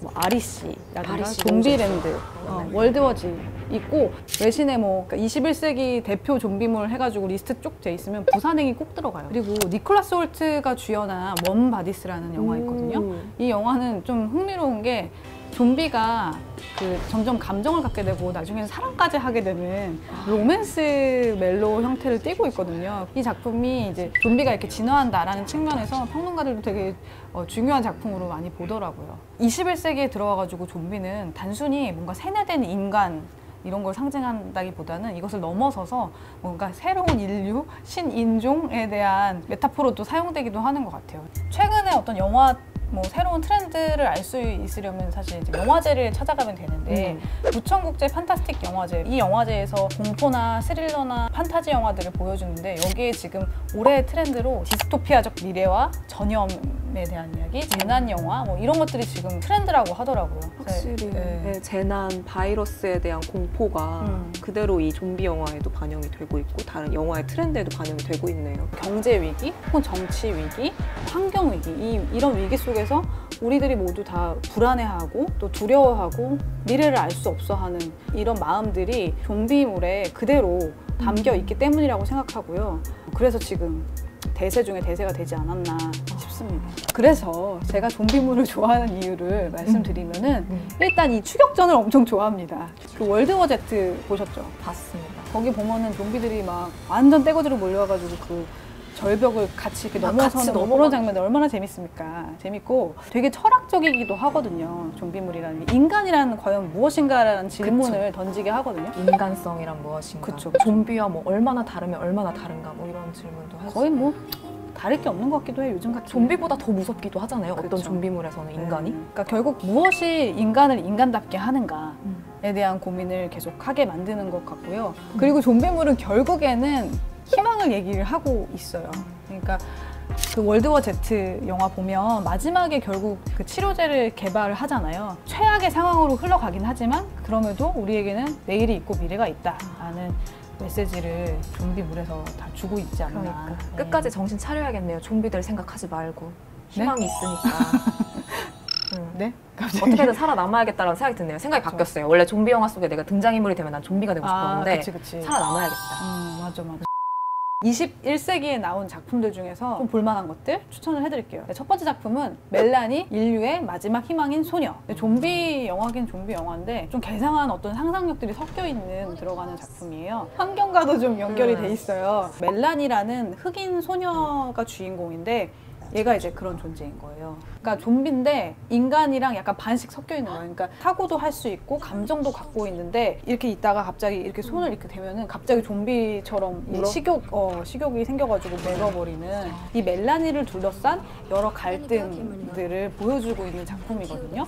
좀비가 단순히 세뇌된 인간 혹은 시체가 깨어나는 수준에서 넘어서서 여기서도 감정이 생기고 이성이 생기는 어떤 신인류로 넘어가고 있다. 또 굉장히 반전이 있습니다. 멜라니를 사람들이 지킬까요? 아니면 멜라니를 죽여서 백신을 만들까요? 그리고 두 번째 작품은 카고라는 작품인데 요거는 넷플릭스에 지금 올라와 있어요. 카고에 나오는 좀비는 한 48시간 후에 좀비로 변합니다. 아버지가 주인공이에요. 그래서 좀비에 물렸는데 그 아주 어린 갓난아기 딸을 데리고 있는 거죠. 48시간 후에 나는 좀비가 되는 거야. 그런데 이 아이는 살려야 되는 거야. 근데 거기는 사막이야. 아무도 없어. 어떻게 해야 될까요? 그러니까 이 아버지는 근데 계속 이제 점점 아파오고 그러면서 이제 아이를 데리고 사막을 횡단하면서 이 아이를 살리기 위해서 찾아 나서는 어떤 로드무비, 죽음으로 향하는 로드무비인데 너무나 슬프고 서정적인 작품이고요. 7분짜리 단편 영화로 제작된 작품이었는데 워낙 좋아가지고 이제 막 투자를 받아서 장편 영화가 된 것이고요. 그리고 호주의 원주민들과의 공존에 대한 이야기도 담고 있어가지고 좀 추천드리는 작품입니다. 저는 철저히 공포를 자극하는 콘텐츠 위주로 가져와 봤습니다. 뭐죠? 첫 번째는 마리안, 프랑스에서 만든 영화인데요. 주인공인 에마는 정말 유명한 호러 시리즈물 작가예요. 에마는 아주 어렸을 때부터 악몽에 시달려요. 그 악몽이 뭐냐? 이 악몽에서 마녀 마리안과 자꾸 만나게 되는 거예요. 에마가 찾은 방법은 가상의 인물 리지 라르크라는 인물을 등장시켜서 마리안과 맞서는 소설을 써나가는 게 이 에마의 그 해결책이었어요. 소설을 써나가게 되니까 자연스럽게 마리안의 악몽을 꾸게 되지 않은 거예요. 이제 10년째 소설 썼으니까 좀 지치지 않아, 사람이. 그렇죠. 그래서 나 이제 이 시리즈를 그만 쓰겠다라고 선언을 해요. 선언을 하자마자 마리안이 다시 돌아옵니다. 이 스토리가 굉장히 탄탄하고 개연성이 충분하기 때문에 웰메이드다, 정말. 그냥 공포물로서 그냥 하나의 작품으로서도 너무 웰메이드다. 그리고 첫 장면부터 정말 강렬합니다. 제인도라는 영화인데요. 이 제인도라는 영화는 굉장히 모든 설정이 다 무서워요. 이 제인도라는 뜻이 신혼 미상의 여성을 뜻하는 말이거든요. 그러니까 신혼 미상 여인의 시신이 나오는 거죠. 그래서 경찰로서는 이 여인이 어떻게 여기서 나왔는지 부검을 해야 될 거 아니에요. 그러니까 오래전부터 막 3대에 걸쳐서 부검을 하고 있는 부자를 찾아가요. 이 부자가 주인공이거든요. 그래서 이 부자가 굳이 한밤중에 비가 철철 내리는 낮에 일했으면 좀. 근데 오빠한테는 꼭 그렇게 밤에 일을 하더라고요. 부검을 한다? 예. 부검을 해. 그래서 부검을 하면서 하면 할수록 이 여성의 존재는 너무 미스터리하고 이상 현상들이 발생하죠. 그러니까 거기서 벌어지는 일을 담은 영화인데 진짜 무서운 요소들을 다 갖고 있어요. 제인도 또 추천드리고 싶은 영화입니다. 네, 여러분 이 좀비 오컬트 관련된 뭐랄까 그냥 잡다한 지식이죠. 잡다한. 네, 잘 챙기셨는지 모르겠네요. 여러분들에게 조금의 도움이 됐으면 좋겠다는 생각하면서 여기서 이제 우리가 마무리를 해야 되겠죠? 네. 그러면 저희는 다음 주제로 문화센터 다시 찾아뵙도록 하겠습니다. 네. 감사합니다. 감사합니다. 감사합니다. 예. 아우 저 뭐야? 왜 저래? 나나?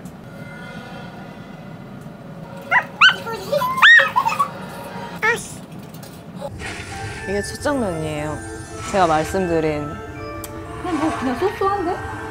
계속 보실래요, 그러면? 소소한데? 아직까지는 괜찮은데 저 정도면?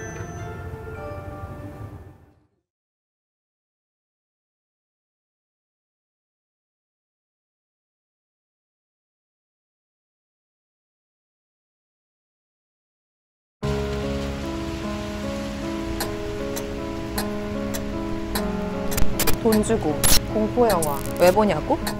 좀비, 오컬트, 문화센터. 문화센터.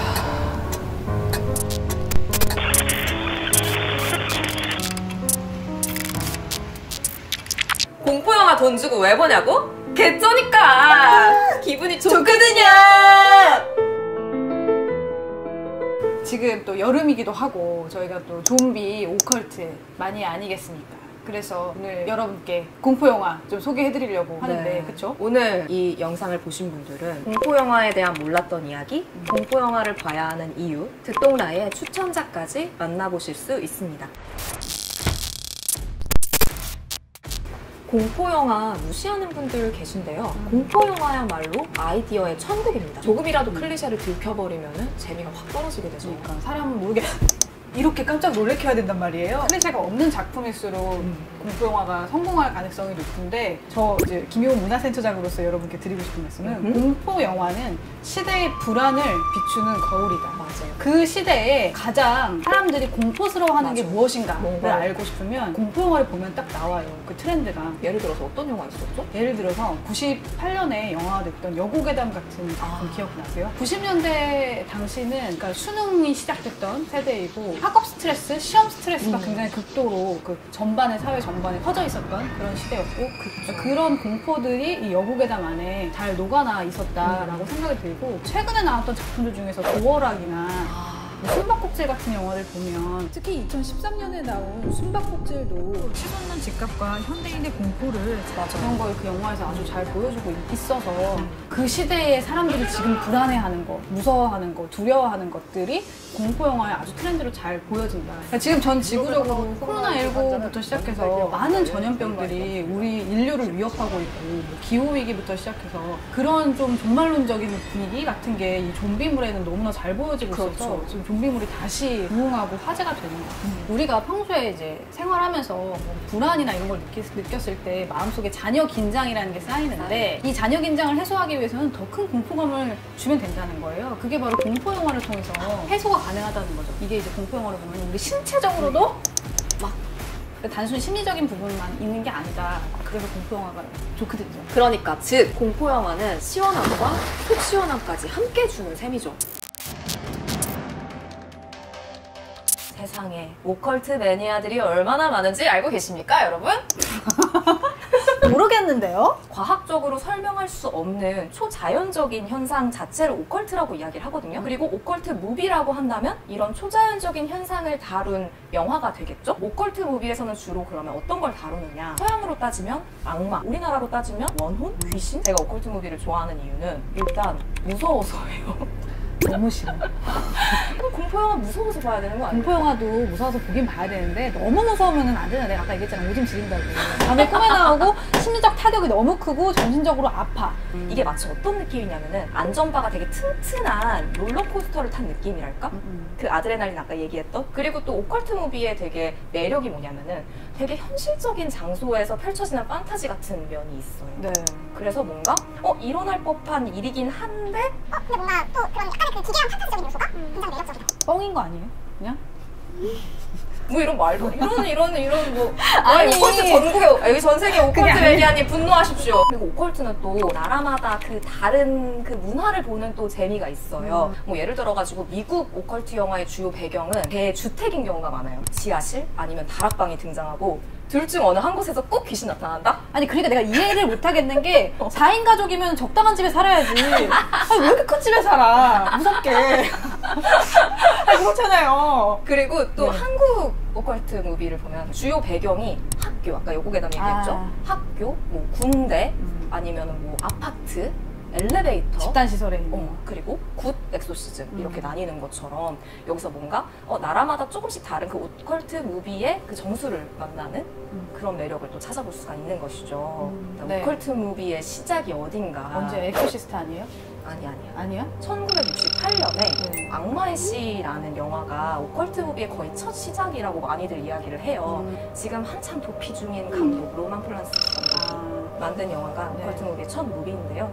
이게 이제 원제가 로즈마리의 아기예요. 그러니까 한 여자가 임신을 했는데 임신한 아이가 악마의 씨였던 거지. 그런 스토리를 담고 있는데 서양 오컬트 무비의 전성기는 70년대였어요. 엑소시스트, 오멘, 그리고 유럽에는 서스페리아. 저는 아직도 기억나요. 그 오멘의 그 데미안의 그 미소. 진짜 이때 오컬트는 진짜 정수, 오컬트의 정수가 바로 70년대였던 것 같고 그리고 그런 장르가 있어요. 파운드 후티지라는 장르가 있어요. 아시죠? 가장 대표적인 게 뭐 파라노멀 액티비티 시리즈 그리고 블레어 위치. 저는 블레어 위치 처음 보고 저는 페이크 다큐 아닌 줄 알았거든요. 그래서 이게 진짜 있었던 일이야? 지금 욕한 거야 지금? 약간 이런 얘기하면 좀 흥분돼. 나 공포영화 얘기하면 업되거든.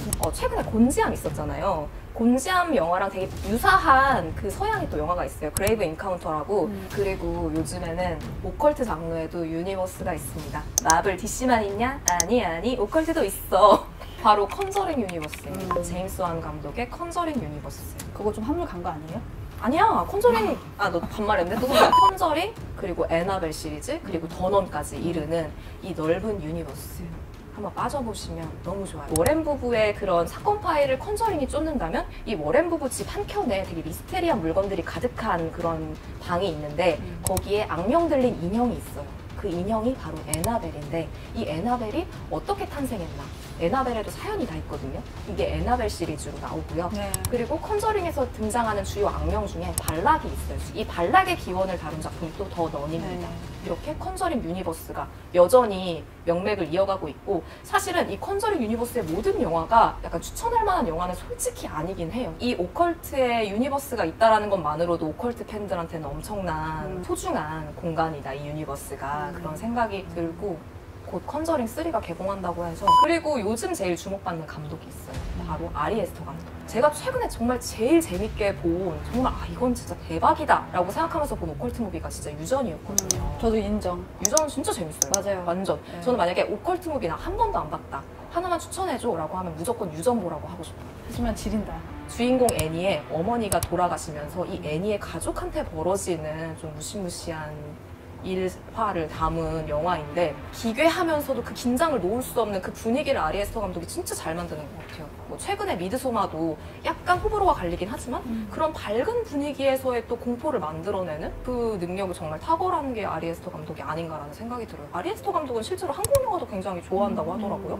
미드소마 같은 경우에는 그 장준환 감독의 지구를 지켜라. 네네네. 그 작품에서 되게 많이 뭐 영향을 받았다고 인터뷰에서 이야기하기도 했고요. 한국에서 이 서양의 오컬트 장르를 이제 좀 영향을 받은 작품은 1975년도에 너 또한 별이 되어? 라는 작품이라고 하더라고요. 그러니까 한국 귀신 영화의 최고 전성기는 90년대 후반에서 2000년대 한 초중반까지였던 것 같아요. 한국 영화가 부흥기를 맞았던 시점이 딱 그 시점인데, 전후로 이제 한국형 블록버스터가 탄생하기도 하고, 뭔가 기술적으로 굉장히 그 업그레이드 되면서 공포 영화들도 되게 많이 나왔었는데, 가위라든가 폰. 한국 공포 영화 중에서 역대 흥행 1위가 장화홍련이래요. 장화홍련. 근데 장화홍련이 아직도 1위라는 거는 그때가 정말 그 공포 맞아요. 영화의 전성기였다라고 이야기할 수 있을 것 같고, 조금 2000년대 중반쯤으로 넘어가면 제가 너무너무 좋아하는 기단.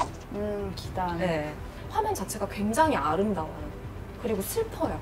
알 포인트도 굉장히 그 폐쇄된 공간에서 알 수 없는 뭐 누군가의 구조를 기다려야만 하는 상황에서 펼쳐지는 그런 공포를 되게 잘 드러낸 영화였던 것 같고요. 맞아, 이때 약간 일본 공포 영화도 유행하기도 했어요. 착시나리 그치, 주온 그치. 이런 주온, 것도. 링 아시죠? 맞아. 세상에서 제일 안전한 곳이 바로 이불 속이잖아요? 근데 이불 속에서 이불 속에서 애가 나와, 귀신이. 그래서 내가 진짜 정말 싫어했어, 내가. 어떻게 이불 속을 침범할 수 있지? 그런데 2000년대 이제 후반 정도 들어서 공포 영화가 계속 흥행에 계속 실패를 하기 시작해요. 그러면서 조금 좀 참신하지 않았던 거죠. 사실은 오컬트 무비라고 할 만한 게 뭐 최근에 뭐 곡성이 있었지만 장재현 감독이 거의 유일하게 이 오컬트의 명맥을 이어가고 있지 않나? 라는 생각이 들어요. 유일하죠. 검은 사제들, 그리고 사바하. 저는 사실 사바하를 보고 온 날이 기억나는데요. 제가 밤에 이제 사바하를 보고 이제 지하철을 기다리고 있는데 그런 생각이 들더라고요. 오컬트 마니아로서 장재현 감독은 진짜 좋아합니다 라는 생각이 들어요. 네. 이런 영화를 만들어주셔서 한국 영화 너무 감사한 거지. 약간 장재현 오컬트 감독님 팬으로서. 연락 주세요. 근데 이 오컬트 장르는 특히 한국에서는 약간 도시괴담하고도 되게 긴밀하게 연결이 돼 있거든요. 그래서 이 도시괴담의 유형을 보면은 어떻게 보면 이 오컬트 무비가 어떻게 가고 있는지를 좀 볼 수 있을 것 같은데, 이 괴담에도 흐름이 있어요. 정말 옛날에는 전형적인 그 원혼을 가진 여성 괴담이 많았다면은 근대화 시기와 독재정권 시기를 지나면서 뭔가 괴담이 폐쇄적인 공간에서 자리 잡기 시작합니다. 학교, 군대. 이때 등장한 괴담이 뭐 전교 2등이 전교 1등을 뒤에서 밀었다. 아, 전교 3등 하고 싶다. 90년대 들어서서 그런 유괴 사건이라든지 뭐 인신매매 관련한 맞아. 그런 사건들이 굉장히 많이 있었고, 그리고 빨간 마스크 아시잖아요. 이 빨간 말모, 마스크 말모. 이게 사실 일본에서 먼저 퍼진 괴담이긴 한데, 일본이나 한국이나 약간 그런 유괴 사건들이 많다 보니까 부모님들이 아이가 빨리 들어왔으면 하는 거야. 뭐 이런 이야기, 이런 설도 있더라고요. 2000년대 들어서서는 본격적으로 이 괴담이 귀신에서 사람으로 넘어가기 시작해요. 유영철 사건이라든지 연쇄살인범들에 대한 사건이 굉장히 많다 보니까 이 공포가 귀신에서 사람으로 넘어가게 된. 사람이 더 무서운 거지. 그러니까 그렇게 생각하기 시작한 거죠. 네. 귀신보다 사람이 더 무서워. 뭐 사실 우리가 지금 당장 뉴스를 봐도 진짜 무서운 건 사람이다 라는 생각이 들잖아요. 그러니까 그러니까 진짜 무서운 거는 맞아. 이제 귀신이 아닌 거야. 오컬트 영화가 뭔가 대중적이지 않은 이유도 약간 이런 것일 수도 있지 않을까라는 생각을 해보는데 또 한편으로 생각해보면 오컬트 영화가 그렇게 대중적인 적은 없긴 해, 사실은. 그렇지만 오컬트는 저는 클래식이라고 생각해요. 공포 영화의 클래식이다. 클라스는 영원할 것이다.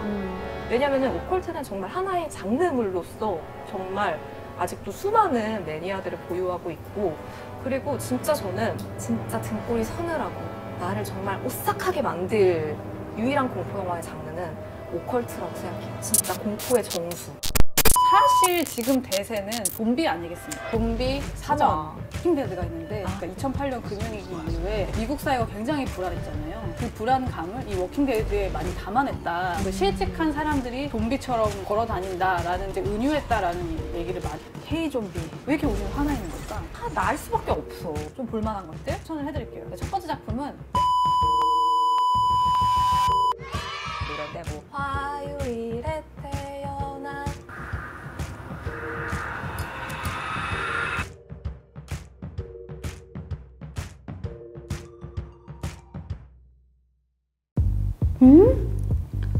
폭스뉴스 레그? 다리? I want to see your goddamn legs. Why the fuck you think I hired? You're sexy, but you're too much work. I have a whole list. Will other women come forward? 제가 좀 속이 답답해가지고 제가 지금 영화를 한 편 보고 왔는데 미국의 한 뉴스 채널 CEO에 대한 성폭행 폭로를 다룬 영화 밤쉘을 보고 왔거든요. 밤쉘은 이 사람 이야기로 시작해야 합니다. 바로 로저 에일스. 미국의 대표적인 보수 채널 폭스뉴스의 설립자이자 회장이죠. 회장이었죠. 아무튼 로저 에일스는 폭스뉴스를 CNN 그리고 MSNBC와 경쟁하는 미국의 빅3 뉴스 채널로 키워낸 사람입니다. 그리고 트럼프 같은 보수 정치인들과 긴밀한 관계를 유지를 해왔는데 보이지 않는 권력자로 불렸죠. 트럼프의 폭스뉴스에 대한 찐사랑이 괜히 시작된 게 아닙니다. 그런데 로저 에일스가 만든 폭스뉴스의 아주 중요한 특징이 있습니다. 바로 여성 스피커들을 비추는 방식인데요. 피디님, 그 카메라 저 줌 좀 풀어주세요. 예, 와이드로. 예, 네네. Early on, he realized for a network to stay on 24 hours a day, you need something to hold an audience. Joining me to discuss the Korean Peninsula is Seth Choi. That something is legs. We need you in a shorter dress. But you know that they're going to take the opportunity to turn this into a racial issue. Go to the wide shot. I want to see your goddamn legs. Seen by racial activists purely through the racial. 로저 에일스는 TV는 시각 매체라는 구실로 폭스뉴스의 얼굴들을 계속해서 만들어냈죠. 그거 아세요? 제가 유튜브를 한번 검색해봤거든요. 혹시 몰라가지고 한번 검색을 해봤는데 이런 게 바로 뜨더라고요. 폭스뉴스 다리 모음 2019, 폭스뉴스 다리 모음 2018, 폭스뉴스 다리 모음 안건 버전. 어떤 분은 아예 재생 목록으로 만들어놨더라고요. 아무튼 로저 에일스는 폭스뉴스를 만들고 이렇게 거대하게 키운 사람입니다. 그런데 2016년에 말이죠. 로저 에일스로부터 성폭행을 당했다는 폭로가 시작됩니다. 폭스뉴스의 앵커들로부터요. I could pluck you out and move you all the way to the front of the line. But I want something in return. Loyalty. 로열티, 충성. 로저 에일스는요, 앵커로 성장하고 싶은 여성들에게 이런 말을 하면서 뒤에서는 성폭행과 성추행을 일삼았습니다. 물론 폭스뉴스는 여성들을 전면에 내세우고 또 끌어주기도 했지만 이면에는 이런 일들이 벌어지고 있었던 거죠. 그의 만행을 최초로 폭로한 여성은 앵커 그레천 칼슨이었습니다. 칼슨은 폭스의 데일리 뉴스쇼였죠. 폭스 앤 프렌즈의 진행자로 일을 하다가 좌천이 되고 결국 해고가 됐는데요. 해고가 된 직후에 로저 에일스가 오랫동안 자신을 성희롱해왔고 그의 어떤 요구에 응하지 않아서 보복성으로 좌천이 됐다면서 소송을 제기했어요. Ready to go to war? Oh yeah, I'm ready. 사람들은 말 그대로 뒤집어졌죠. Holy fucking Christ. 사람들은 당연히 그레천 칼슨이 소송에서 질 거라고 생각했어요. 2016년 이때만 하더라도 미투 운동이 벌어지기 전이었고 이 로저 에일스는 언론계의 거물인데 어떻게 이길 수 있겠냐 이렇게 생각한 거죠. 그런데 칼슨의 폭로 이후에 그와 비슷한 피해를 입었다는 여성들이 더 나타나기 시작합니다. 그 중에는 폭스뉴스의 간판 앵커였던 메긴 켈리도 있었는데요. 간판 중에 간판, 말 그대로 폭스뉴스를 대표하던 앵커가 피해자였다는 사실이 알려지면서 큰 파장이 일었죠. 이 밖에도 20명이 넘는 여성들이 용기 있게 로저 에일스를 고발했고요. 결국 에일스는 폭스뉴스 회장직에서 아웃됩니다. 이듬해 할리우드에서는 하비 와인스타인의 성폭행 사실을 고발하는 미투 운동이 벌어졌고요. 타임즈업 운동이 이어집니다. 미투 운동의 시작점에 있었던 이 전대미문의 사건은요, 쟁쟁한 배우들의 손끝에서 다시 조명됩니다. 밤쉘, 세상을 바꾼 폭탄선언이란 이름으로 말이죠. 근데 이 영화 누가 제작했냐고요? 바로 샤를리즈 테론입니다. 본인이 주연부터 제작까지 도맡았는데요.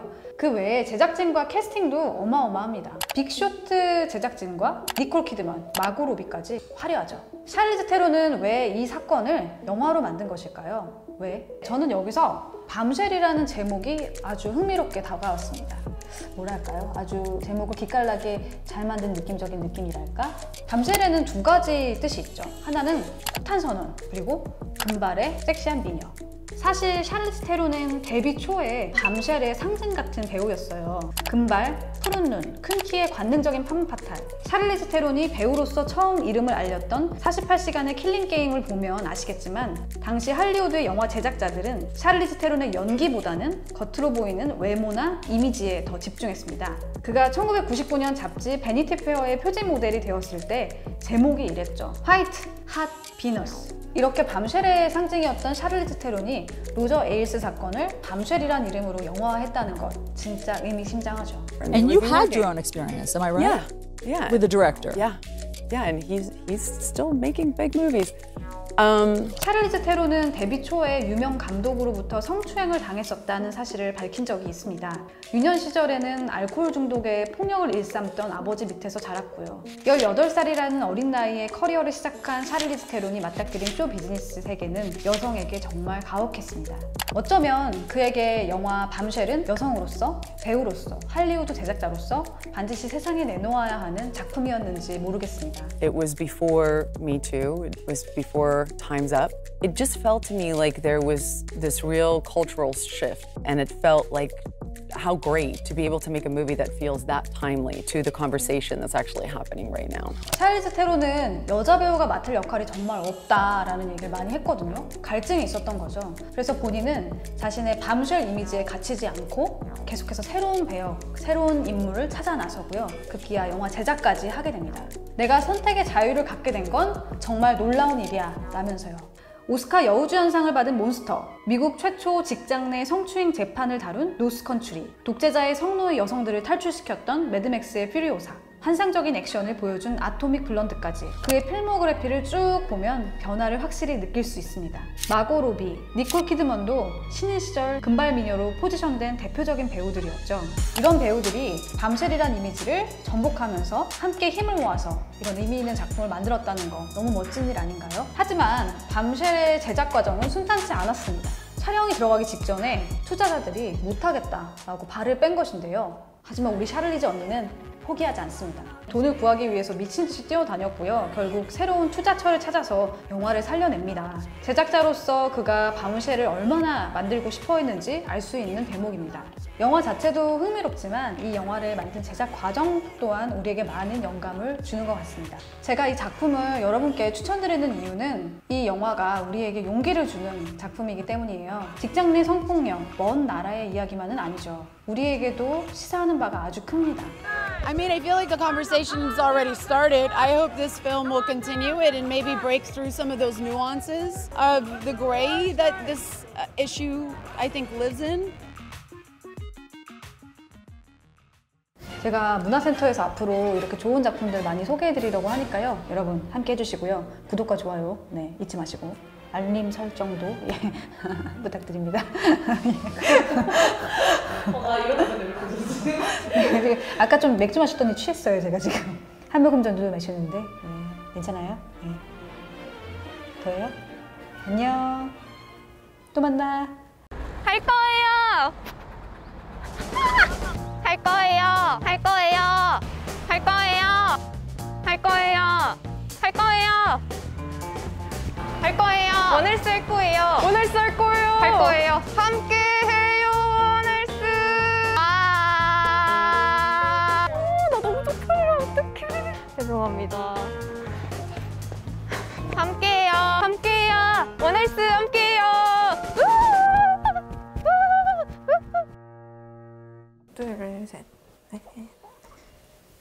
아이고, 어서 오세요. 저희 집에 오신 걸 환영합니다. 안녕하세요. 저는 홍상주입니다.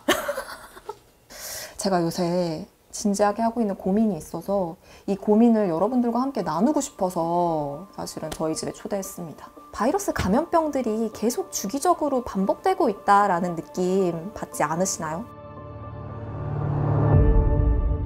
코로나19뿐만 아니라 그 전에 메르스 때도 그렇고 사스 때도 그렇고 신종플루 때도 그렇고 이 바이러스들이 이름은 다 달라도 공통점이 있어요. 동물에서 인간으로 넘어간 인수공통 감염병이라는 거, 대부분 숙주가 박쥐라는 거.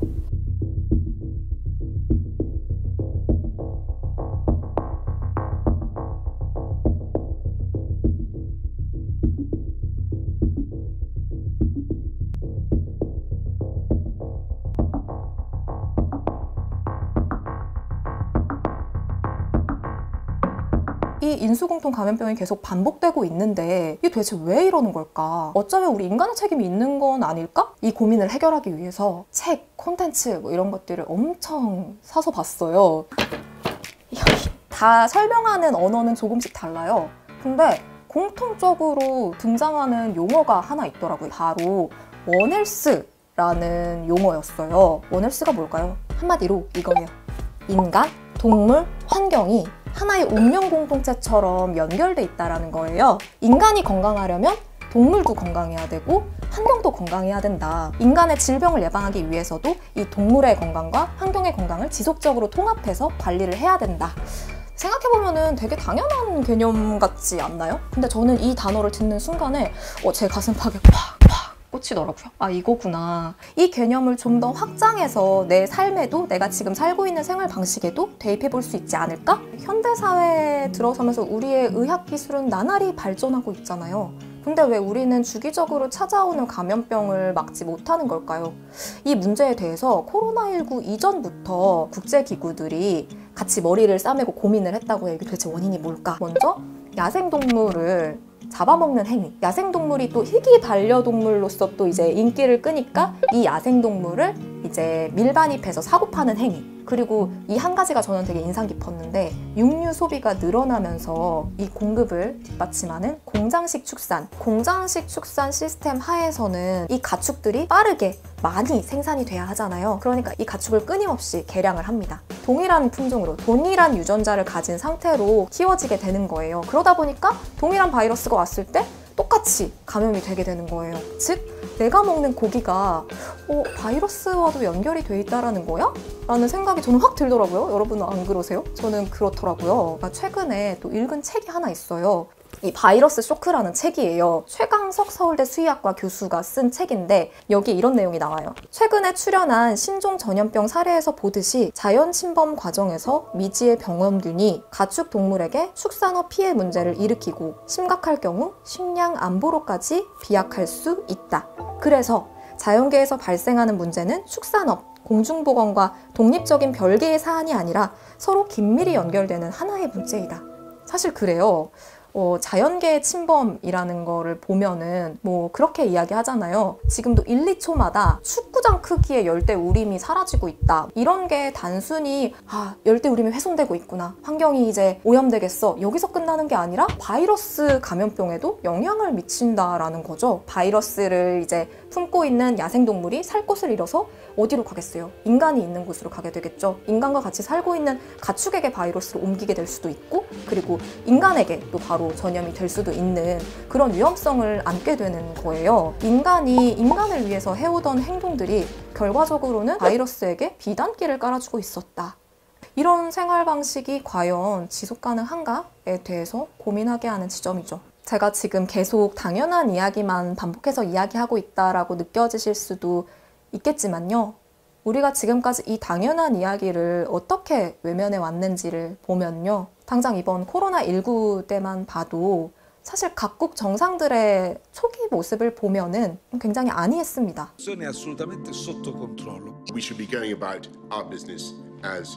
우리 그냥 살던 대로 계속 살면 된다. 하지만 지금 우리의 모습을 보면은 한 국가가 한 개인의 이동권을 막고 봉쇄하는 모습까지 보게 됐어요. 인간이 바이러스를 더 이상 통제할 수 없게 됐다라는 뜻이기도 하죠.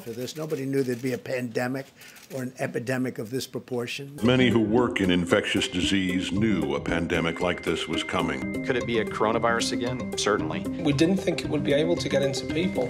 It didn't look like it was a clear and present danger. Unfortunate. 빌 게이츠가 코로나19 바이러스 감염병이 일어나기 전에 이런 인터뷰를 한 게 있어요. 팬데믹은 과거 대규모 전쟁에 버금갈 겁니다. If anything kills over 10 million people in the next few decades, it's most likely to be a highly infectious virus rather than a war. 돌아보면은 돼지, 소, 닭들에 대한 가축 전염병이 발병했을 때 우리 항상 해오던 거 있잖아요. 반경 몇 킬로 이내에 농장들의 가축들은 다 살처분해라. 힘들어진 농가에는 정부가 지원금을 주고 이런 사례들이 계속 반복돼 왔죠. 이런 대책들이 과연 얼마나 지속 가능할까요? 백신이 개발되기까지도 수년이 걸리고 이 백신은 그 바이러스를 예방하는 백신일 뿐이고 또 다른 신종 바이러스가 나타나면은 그에 대한 백신이 또 이제 개발이 돼야 되는 거다 보니까 결국에는 이게 100% 근본적인 예방책이 될 수는 없는 것 같아요. 그래서 내가 뭘 할 수 있을까를 이제 고민해 보면요. 사실 저도 잘 모르겠어요. 근데 저는 이 말씀은 드리고 싶어요. 우리가 코로나19로 봤잖아요. 인간의 활동이 멈춰지니까 달라지는 환경의 모습을. 우리 삶이 변하니까 주위 환경이 달라지는 거. 이제 우리는 코로나 이전의 생활 방식으로 돌아가면 안 될 것 같아요, 저는. 김한민 작가가 쓴 아무튼 비건에 이런 내용이 나와요. 한 개인이 가장 큰 파급 효과를 줄 수 있는 건 이제 라이프 스타일이다 라는 이야기를 하면서 처음에는 소수 의견으로 시작되는 생각이 점점 퍼지면서 사회 전체의 10%라는 임계점에 도달하면 그 의견은 어느새 주류 사회의 의견이 된다. 이 라이프 스타일이 변하면요. 이 라이프 스타일에 맞게 또 기업이 변할 거고요. 이렇게 계속 라이프 스타일을 추구하면서 목소리를 내다 보면 그 목소리가 결국 정부에 닿게 될 거고 또 입법으로 이어지게 될 수도 있는 거죠. 그래서 저도 제가 할 수 있는 걸 해보려고요. 저는 콘텐츠를 만드는 사람이잖아요. 그래서 콘텐츠를 만들어 보기로 했습니다. 저희 듣동나 팟캐스트를 통해서 6주 동안 이 원헬스 개념 하에서 공중보건, 동물권, 비건, 환경, 기후변화 이야기까지 각 분야의 전문가들과 함께 콘텐츠를 만들어 가려고 하거든요. 이제 저도 막 공부하는 단계예요. 그래서 이 단계를 제가 너무너무 애정하는 우리 듣동라 분들과 함께 배워나가보고 싶습니다. 함께 해주실 거죠? 함께해요! 함께해요 원헬스! 여기는 바로 듣동나 사무실입니다. 제가 오늘 뭘 할 거냐면은 저희 원헬스 프로젝트 서명을 받으려고 해요. 함께 할래요? 저는 서명했습니다. 서명하실 거잖아요. 하셔야죠. 근데 이 약관을 듣고 서명을 해야지 불안전 판매하시는 것 같은데요. 우리가 동물과 환경을 위한 행동을 하나씩 실천하자라는 취지로 하실 거잖아요. 네. 서명. 인스타그램. 저 지금 어린이집 전화 왔는데. 어린이집 전화. 잠깐만. 오, 별 모양. 원헬스. 아침에 제가 애 데려다 주는데 너무 가까운데 차 타고 데려다 줄 때가 있어요. 그래서 저는 자전거 타고 등원하기 해보려고. 내가 참여하면 바뀐다. 말이 너무 많으세요. 빨리 설명을 해주세요. 완전 채식을 할 수는 없을 것 같고 그래도 끼니별로 좀 줄여가면서 해보겠습니다. 잠깐만요. 일로 와봐요. 우리 김수지 마케터. 김수지 마케터. 네. 빨리 서명하세요. 알겠습니다. 하실 거죠, 원헬스? 네, 해야죠. 원헬스 프로젝트 듣동 라이프 달아주셔야지 여러분 선물을 받으실 수 있습니다.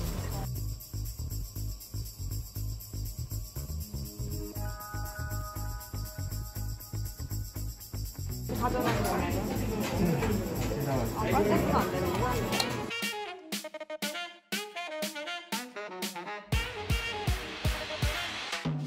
배달 음식을 시키지 않고 직접 야채를 사왔습니다. 이거 먼저 살짝 붓고 이 정도면 되려나요? 뭐지?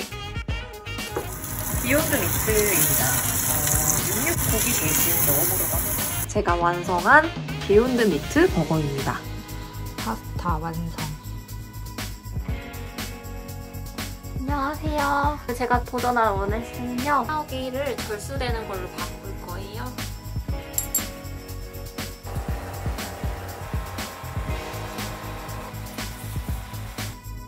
안녕해.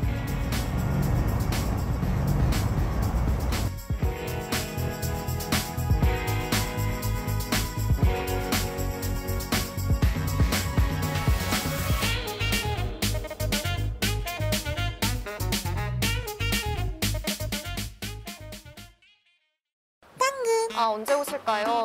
너무 떨려요. 아, 진짜 떨리나 봐.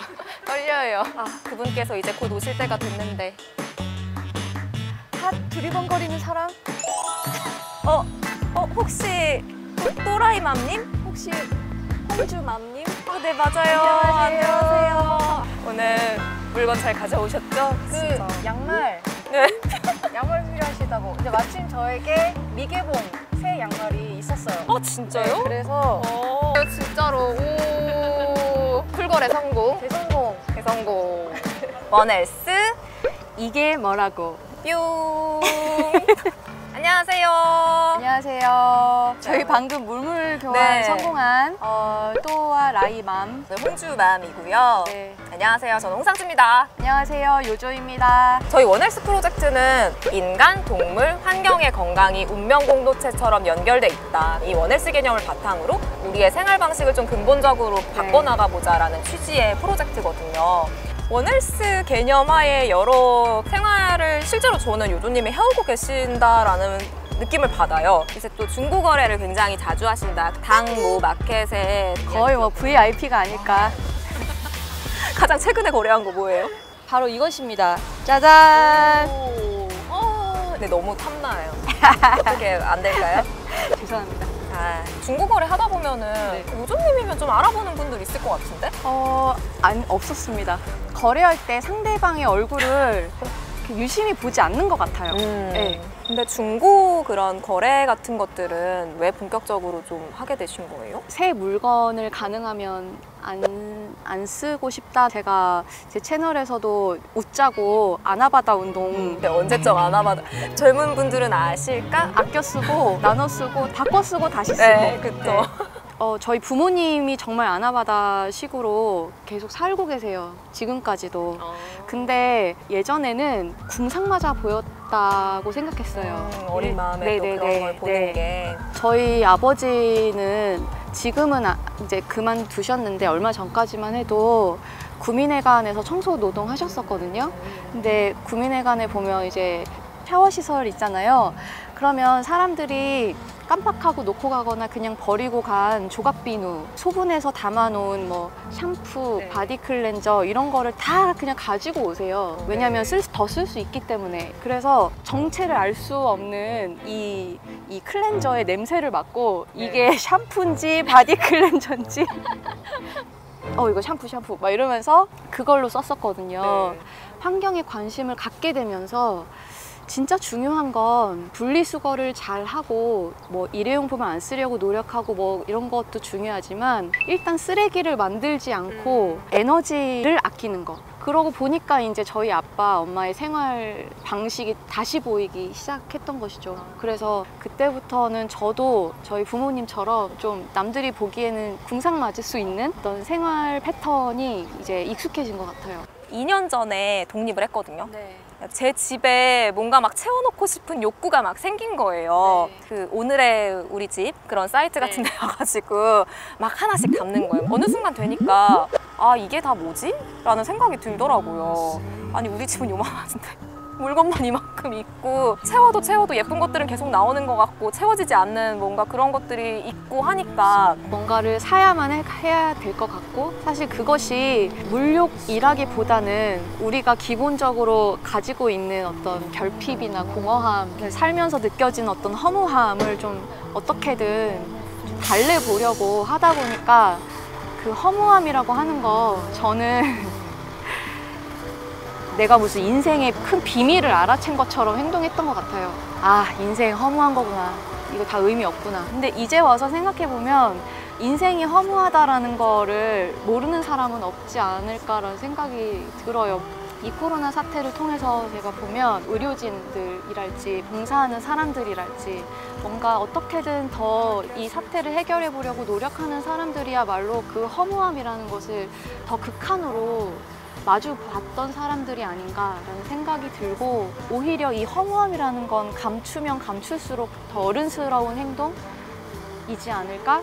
코로나 사태로 저는 확실히 알게 된 것 같아요. 우리가 너무 과잉 소비하면서 살았구나라는 생각을 하게 됐고 이 소비들을 조금씩 줄여나가야겠다. 그게 사실은 원헬스 프로젝트로까지 이어지게 된 거거든요.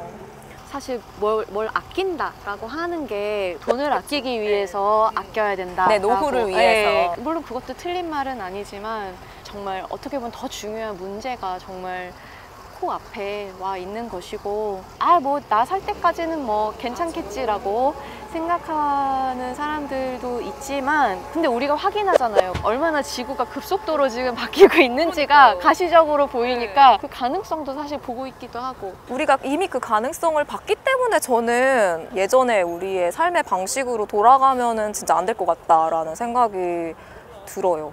김하민 작가님이 이스라 작가님하고 인터뷰에서 그런 이야기를 하신 게 굉장히 기억에 남는데 이제는 무엇을 안 하는 것이 더 중요한 시기가 온 것 같다라는 이야기를 하시면서 비건도 사실은 그런 활동의 연장선상이 될 수 있는 맞아요. 저도 그래서 안 하는 것을 선택하는 어떤 그런 삶을 기꺼이 살아야 되겠다 이런 다짐도 많이 하게 되고 저희 동네 앞에 있는 패스트푸드점에서 채식버거 있잖아요. 롯데땡땡. 네, 롯데땡땡의 그 채식버거를 미라클 기적인 그 버거 기적 통에 담아왔습니다. 이 버거 나왔을 때 살았다. 근데 생각보다 맛있어.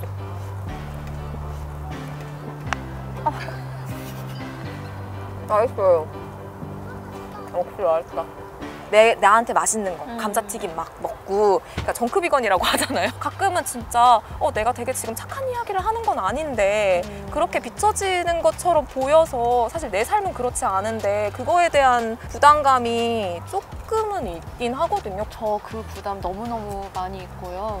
이렇게 하자 이야기하는 부분이 있지만 그것과 저의 인격의 사악함은 또 별개라서 네. 개념 있는 사람 이런 식으로 이제 프레임이 이제 또 잡히는 건 또 저는 너무 부담스럽기는 해요. 착한 사람으로 보여지고 싶어서 이런 얘기를 하는 건 절대 아니거든요. 정말 우리에게 지금 굉장히 필요한 일인 것 같고 같이 했으면 하는 마음에서 그냥 할 뿐이지. 근데 사실은 진짜 이런 이야기를 하는 게 누구를 위해서라기보단 사실 나를 위해서거든요. 맞아요. 내가 오래오래 이 땅에서 잘 살고 싶어가지고 정말 근원적인 대로 들어가면 이기적인 마음, 나 잘 살고 싶어서 그렇게 생각하는 게 정확한 것 같아요. 더 게임 체인저스라고 보셨어요? 봤어요. 보셨어요? 봤어요. 그 너무 재밌잖아요. 너무 재밌었어요. 네. 채식도 어떤 입장에서 접근하느냐가 굉장히 다양한 결을 가지고 있는데 그 더 게임 체인저스는 운동을 하는 사람들한테 굉장히 유용한 그런 다큐가 아닐까. I wasn't sure if I was going to survive. And I actually became like a machine. Someone asked me, how could you get as strong as an ox without eating any meat? And my answer was, have you ever seen an ox eating meat? 운동하면 단백질, 단백질하면 고기. 약간 그런 공식이 있기 마련인데 사실 운동에 있어서는 그냥 직관적으로 생각해보면 운동은 혈액의 일이잖아요. 그런데 이 피의 퀄리티 그리고 피의 이 순환에 직관적으로 어떤 게 도움이 되겠는가. 고기 중심과 야채 중심을 놓고 봤을 때 어떤 게 이 피에게 훨씬 더 유용한가라고 생각해 봤을 때 직관적으로 당연히 채식이지 않을까라고 생각하게 되잖아요. Is that we have to have animal protein to perform at a high level. That's just not true.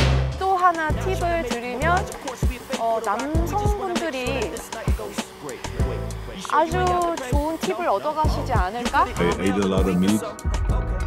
They showed us commercials. Steak. That's what a man eats. Selling that idea that real men eat meat. Serious man food. But you got to understand that's marketing.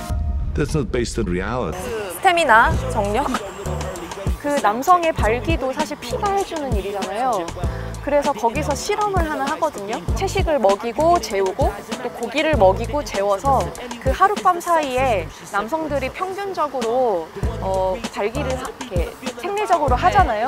그 횟수와 발기의 단단함 정도를 이제 체크를 해서 보여주는데 Today's blood and yesterday's blood. 그 결과가 어마어마하죠. 어마어마하게 차이가 나서 깨달음을 얻죠. 그들이 큰 깨달음을 얻게 되죠. 그 부분에 관심이 있으신 분들도 한번 보시면 재밌지 않을까? 지금까지 우리 요조님과 함께 뭔가 우리가 좀 더 지속 가능하게 잘 살 수 있는 삶에 대한 이야기를 나눠본 것 같아요. 이 코로나라는 그 바이러스가 우리 인류를 위협하게 된 것이 나 하나쯤이야? 그러니까 사소한 어떤 나 하나에서 지금 이 지경까지 오게 된 것이잖아요. 나 하나는 나 하나가 아니다라고 하는 메시지인 것 같고, 그리고 우리가 모두 연결되어 있다라고 하는 메시지도 사실은 그냥 굉장히 낭만적으로 소비했었거든요. 우린 다 연결되어 있습니다, 명상하면서. 근데 그게 더 이상 낭만적인 이야기가 아니고 나 하나에서 시작한 어떤 재앙이기 때문에 역으로 생각하면 나 하나가 해결할 수 있는 문제이기도 하지 않나라고 생각을 하고. 되게 좋은 말씀이신 것 같아요. 나 혼자 하는 것 같지만 하나씩 해가고 있는 사람이 나, 옆에 요조님이 있고 또 요조님 옆에 누가 있고 다 같이 하고 있다라는 느낌을 또 받는 것도 되게 중요한 것 같고. 하나, 둘, 셋. 원헬스! 이게 뭐라고?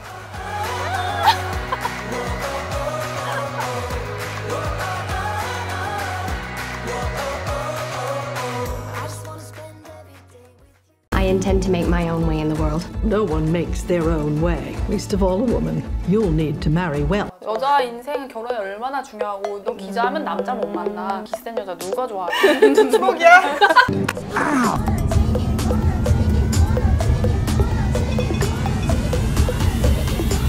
인간극장이 어디까지? 제 시간에 갈 수 있겠죠? 좀 늦을 것 같아요. 지금 어디 가나요? 저희는 작은 아씨들을 보러 가고 있습니다. 오늘은 시사회 날. 저희도 또 대충 인적 구성이 비슷하잖아요. 아빠가 뭐래요? 구독과 좋아요, 알림 설정도. 남산의 작은 아씨들 아니고 큰 아씨들. 일단 바쁘니까 이따가 다시 보시죠. 강조해 주는 거. 6교시 마치고 온 초딩 같잖아요. 4번 늦습니다.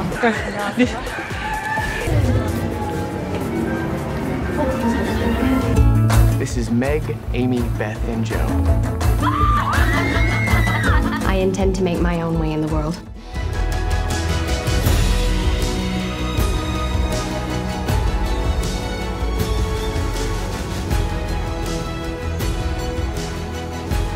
작은 아씨들아. 작은 아씨들 어디니? 작은 아씨들아. 작은 아씨들아. 밥 먹어야지, 작은 아씨들아. 정말 김치찌개예요? 된장이 좋은데. 주먹이야. Ow, Joe. 부끄러워. 눈물이 너무 검은 눈물 나는 거 아니야? 진짜. 검은 눈물. 안녕하세요, 로라돈이에요. 네, 메릴 스트립입니다. 네. 저요? 저는 홍상치인데요. 안녕하세요. 홍상치예요. 제가 롤입니다. 끔찍한 컨셉. 사실 작은 아씨들 저는 한 작년부터 너무 손꼽아 기다리던 작품인데 저는 시얼샤 로넌이 너무 좋아하는 배우거든요. 저도 너무 좋아해요. 그 언니가 뛰어가는 장면, 그 언니가 글을 쓰는 장면.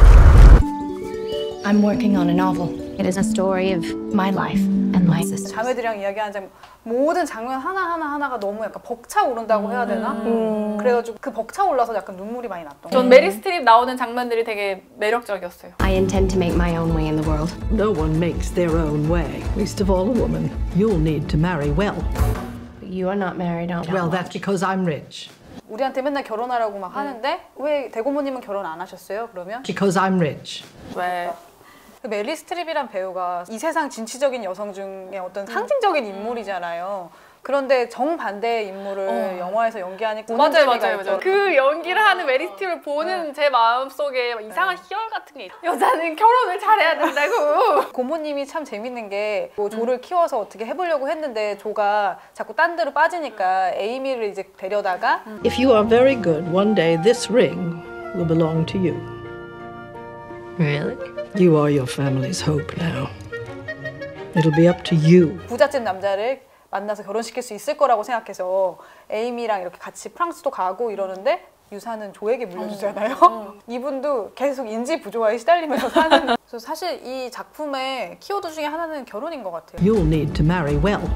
Who does she marry? 여성에게 결혼은 무조건 해야 하는 시대에 어떤 선택을 할 것인가. 그 고모가 한 말을 제 20대 때 똑같이 들었어요. 너 기자하면 여자는 결혼 못 한다고. 여자 인생은 결혼이 얼마나 중요하고 너 기자하면 남자 못 만나. 기센 여자 누가 좋아하냐. 나도 너 안 좋아하냐. 되게 폭력적인 이야기인데. 맞아요.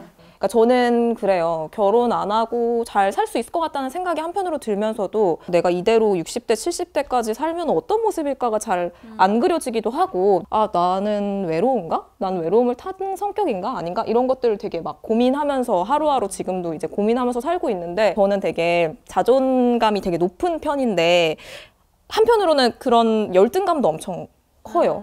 내 재능이 되게 어중간하다라는 느낌이 들어가지고 내 글에 대한 그런 걸 막 비판했을 때 갑자기 막 불같이 화가 나기도 하고 막 그렇거든요. 근데 조 같은 경우에도 처음에 자기 소설을 그 프레드리히 그 교수한테 가져다가 보여줬을 때 프레드리히가 그걸 되게 어쨌든 훌륭하지 않은 작품이라고 했을 때 되게 불같이 화를 내잖아요. You will always be a critic and never an author, and the world will forget that you ever even lived. Oh, I'm sure they will. No one will forget Joe March.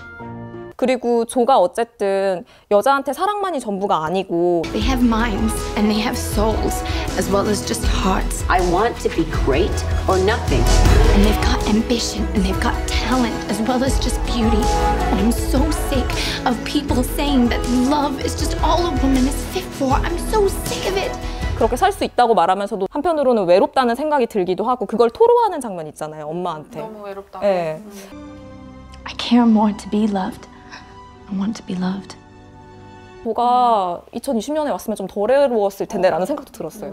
고민하는 사람들이 많으니까. 같이 모여가지고 얘기도 하면서 좀 덜 외롭고 그런 생각이 19세기의 여성의 지위라는 게 남성의 재산이잖아요. 거기서 맞아. 여성은 돈을 벌 수 없는 존재이고 그게 자아실현이나 이런 거는 이룰 수 없는 것이고 결혼은 디폴트고 부잣집 남자한테 결혼하면 더 좋은 거고 뭐 이런 식의 어떤 공식들이 있는데 조는 그것을 항상 이제 벗어나려고 하고 그렇게 행동하는 여성이 그때는 정말 소수였으니까.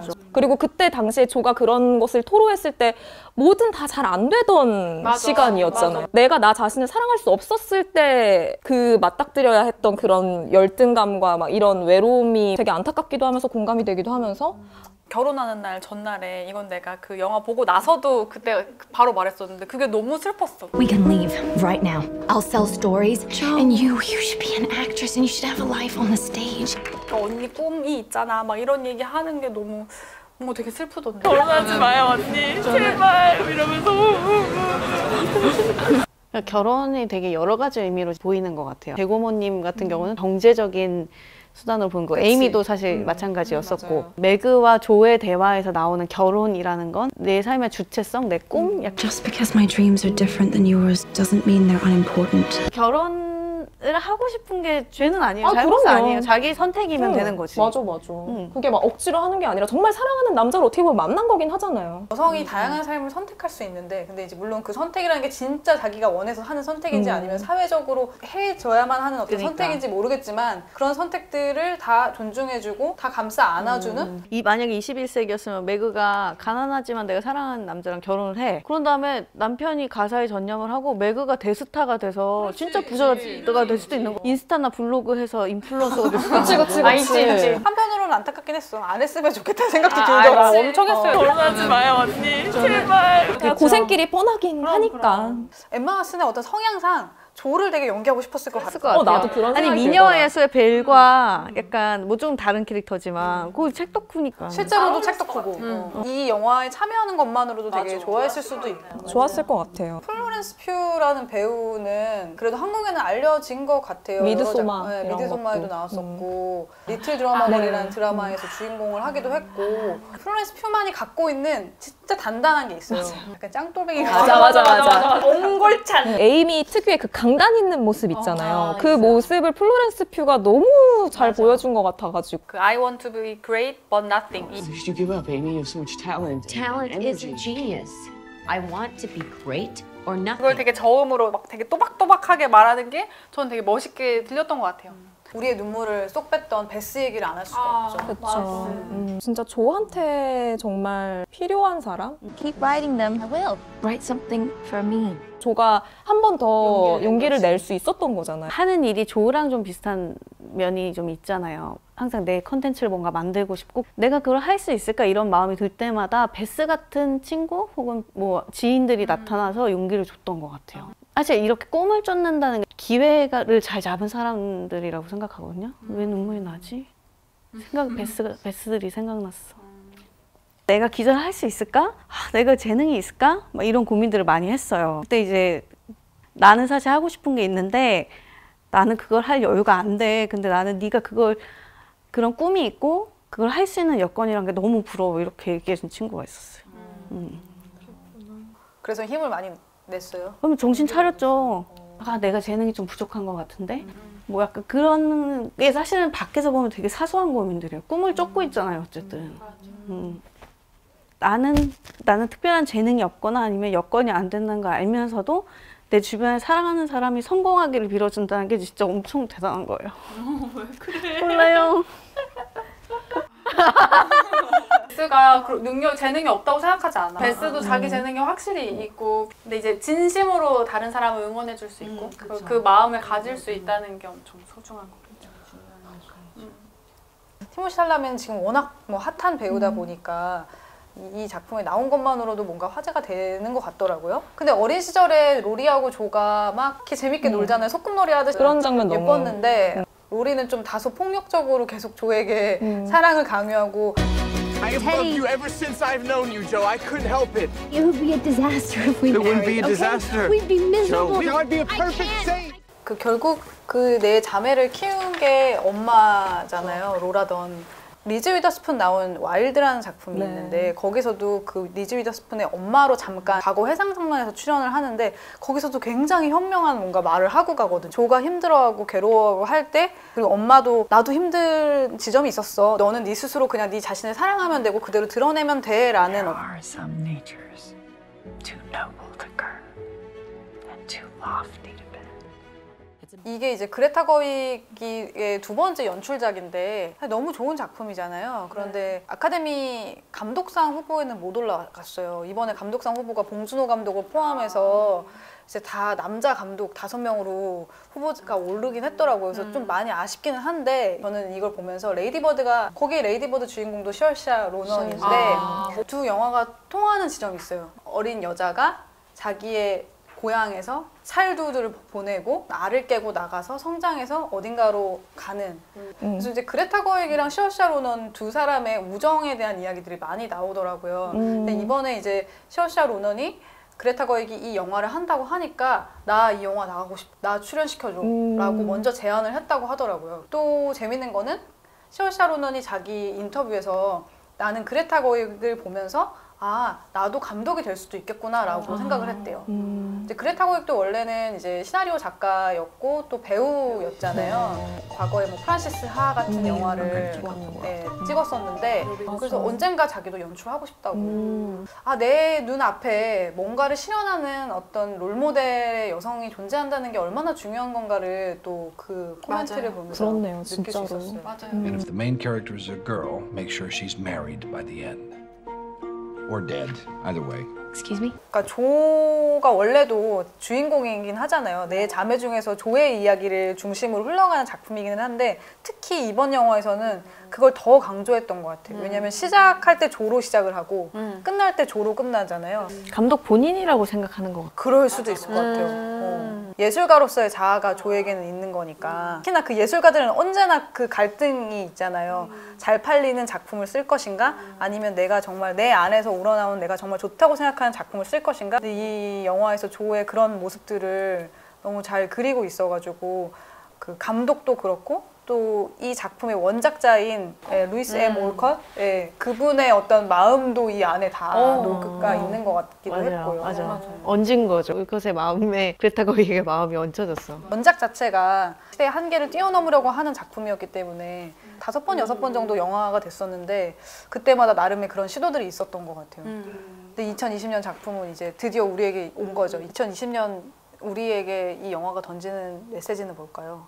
그러니까 돈이 나를 지키고 내가 하고 싶은 걸 하는데 중요하다는 얘기가 많이 깔려있는 게 이전 각색 본들과 다른 점인 것 같아요. 맞아. 나도 그 현실 감각이 좋았어요. 엠마치 고모의 대사를 포함해서 Because I'm rich. 좀 더 내 감정에 솔직해져. 또 된다. 또 된다. 조가 그렇게 토로하는 장면에서 많은 생각이 들었었거든요. I care more to be loved. I want to be loved. 이렇게 주체적으로 살고 싶고 독립적으로 살고 싶으면서도 한편으로는 좀 외로울 때도 있다라는 이야기를 할 때 나는 그 이야기를 되게 의식적으로 안 하려고 하면서 살았던 것 같거든요. 난 지금 너무 좋고 이렇게 사는 것도 전혀 문제 없다고 생각해 라고 오히려 막 더 막 얘기하면서도 마음 한켠으로는 되게 걱정도 되고 하지만 그걸 이제 겉으로 내뱉진 않았단 말이에요. 내 감정에 좀 더 솔직해져도 되겠다라는 생각이 들었고 그렇게 더 솔직해짐으로써 나는 더 행복해질 수도 있겠다라는 생각도 들었어요. 좋네요. 전 사실 반대로 생각했거든요. 조가 더 멋있는 사람이었으면 좋겠고 독신으로 계속 행복했으면 좋겠는데 중간에 난 너무 외로워 우는 모습이 불편하다고. 그러니까 저는 이거를 2020년으로 완벽하게 투영하고 본 거예요. 지금 현대의 많은 여성들이 결혼을 선택하지 않고 선택의 문제로 생각하는데 조가 그렇게 멋있는 사람임에도 불구하고 외로워서 무너지는 모습을 보면 겉바 결혼 안 하면 저렇게 외롭다니까 라는 손가락질을 당할까 봐 그런 모습이 안 보였으면 좋겠다라는 생각을 저 혼자 하고서 근데 이제 조이 얘기를 듣고 나니까 그치 사람이 한 모습일 수밖에 없는 게 아닌데 그렇게 손가락질 하는 게 이상한 건데 우리 홍 기자하고 이 기자가 되게 대척되는 이야기를 했는데 이 감정이 동시에 들긴 했어요 보면서. 맞아요. 저도 그랬어요 사실. 내가 하고 싶은 일이 있고 실현하고 싶은 자아가 있는데 그 길을 가고 있는데 거기에서 이제 결혼이 침범하고 육아가 침범하고 했을 때 그게 굉장히 흔들리고 그걸 이루지도 못할 수도 있는 거잖아요. 근데 그렇게 될 수밖에 없는 이 사회가 너무 약간 분노하게 되는데 이 영화는 좀 그런 측면들을 좀 찝어낸 건가? So, who does she marry? 아빠가 뭐래요? 구독과 좋아요, 알림 설정도.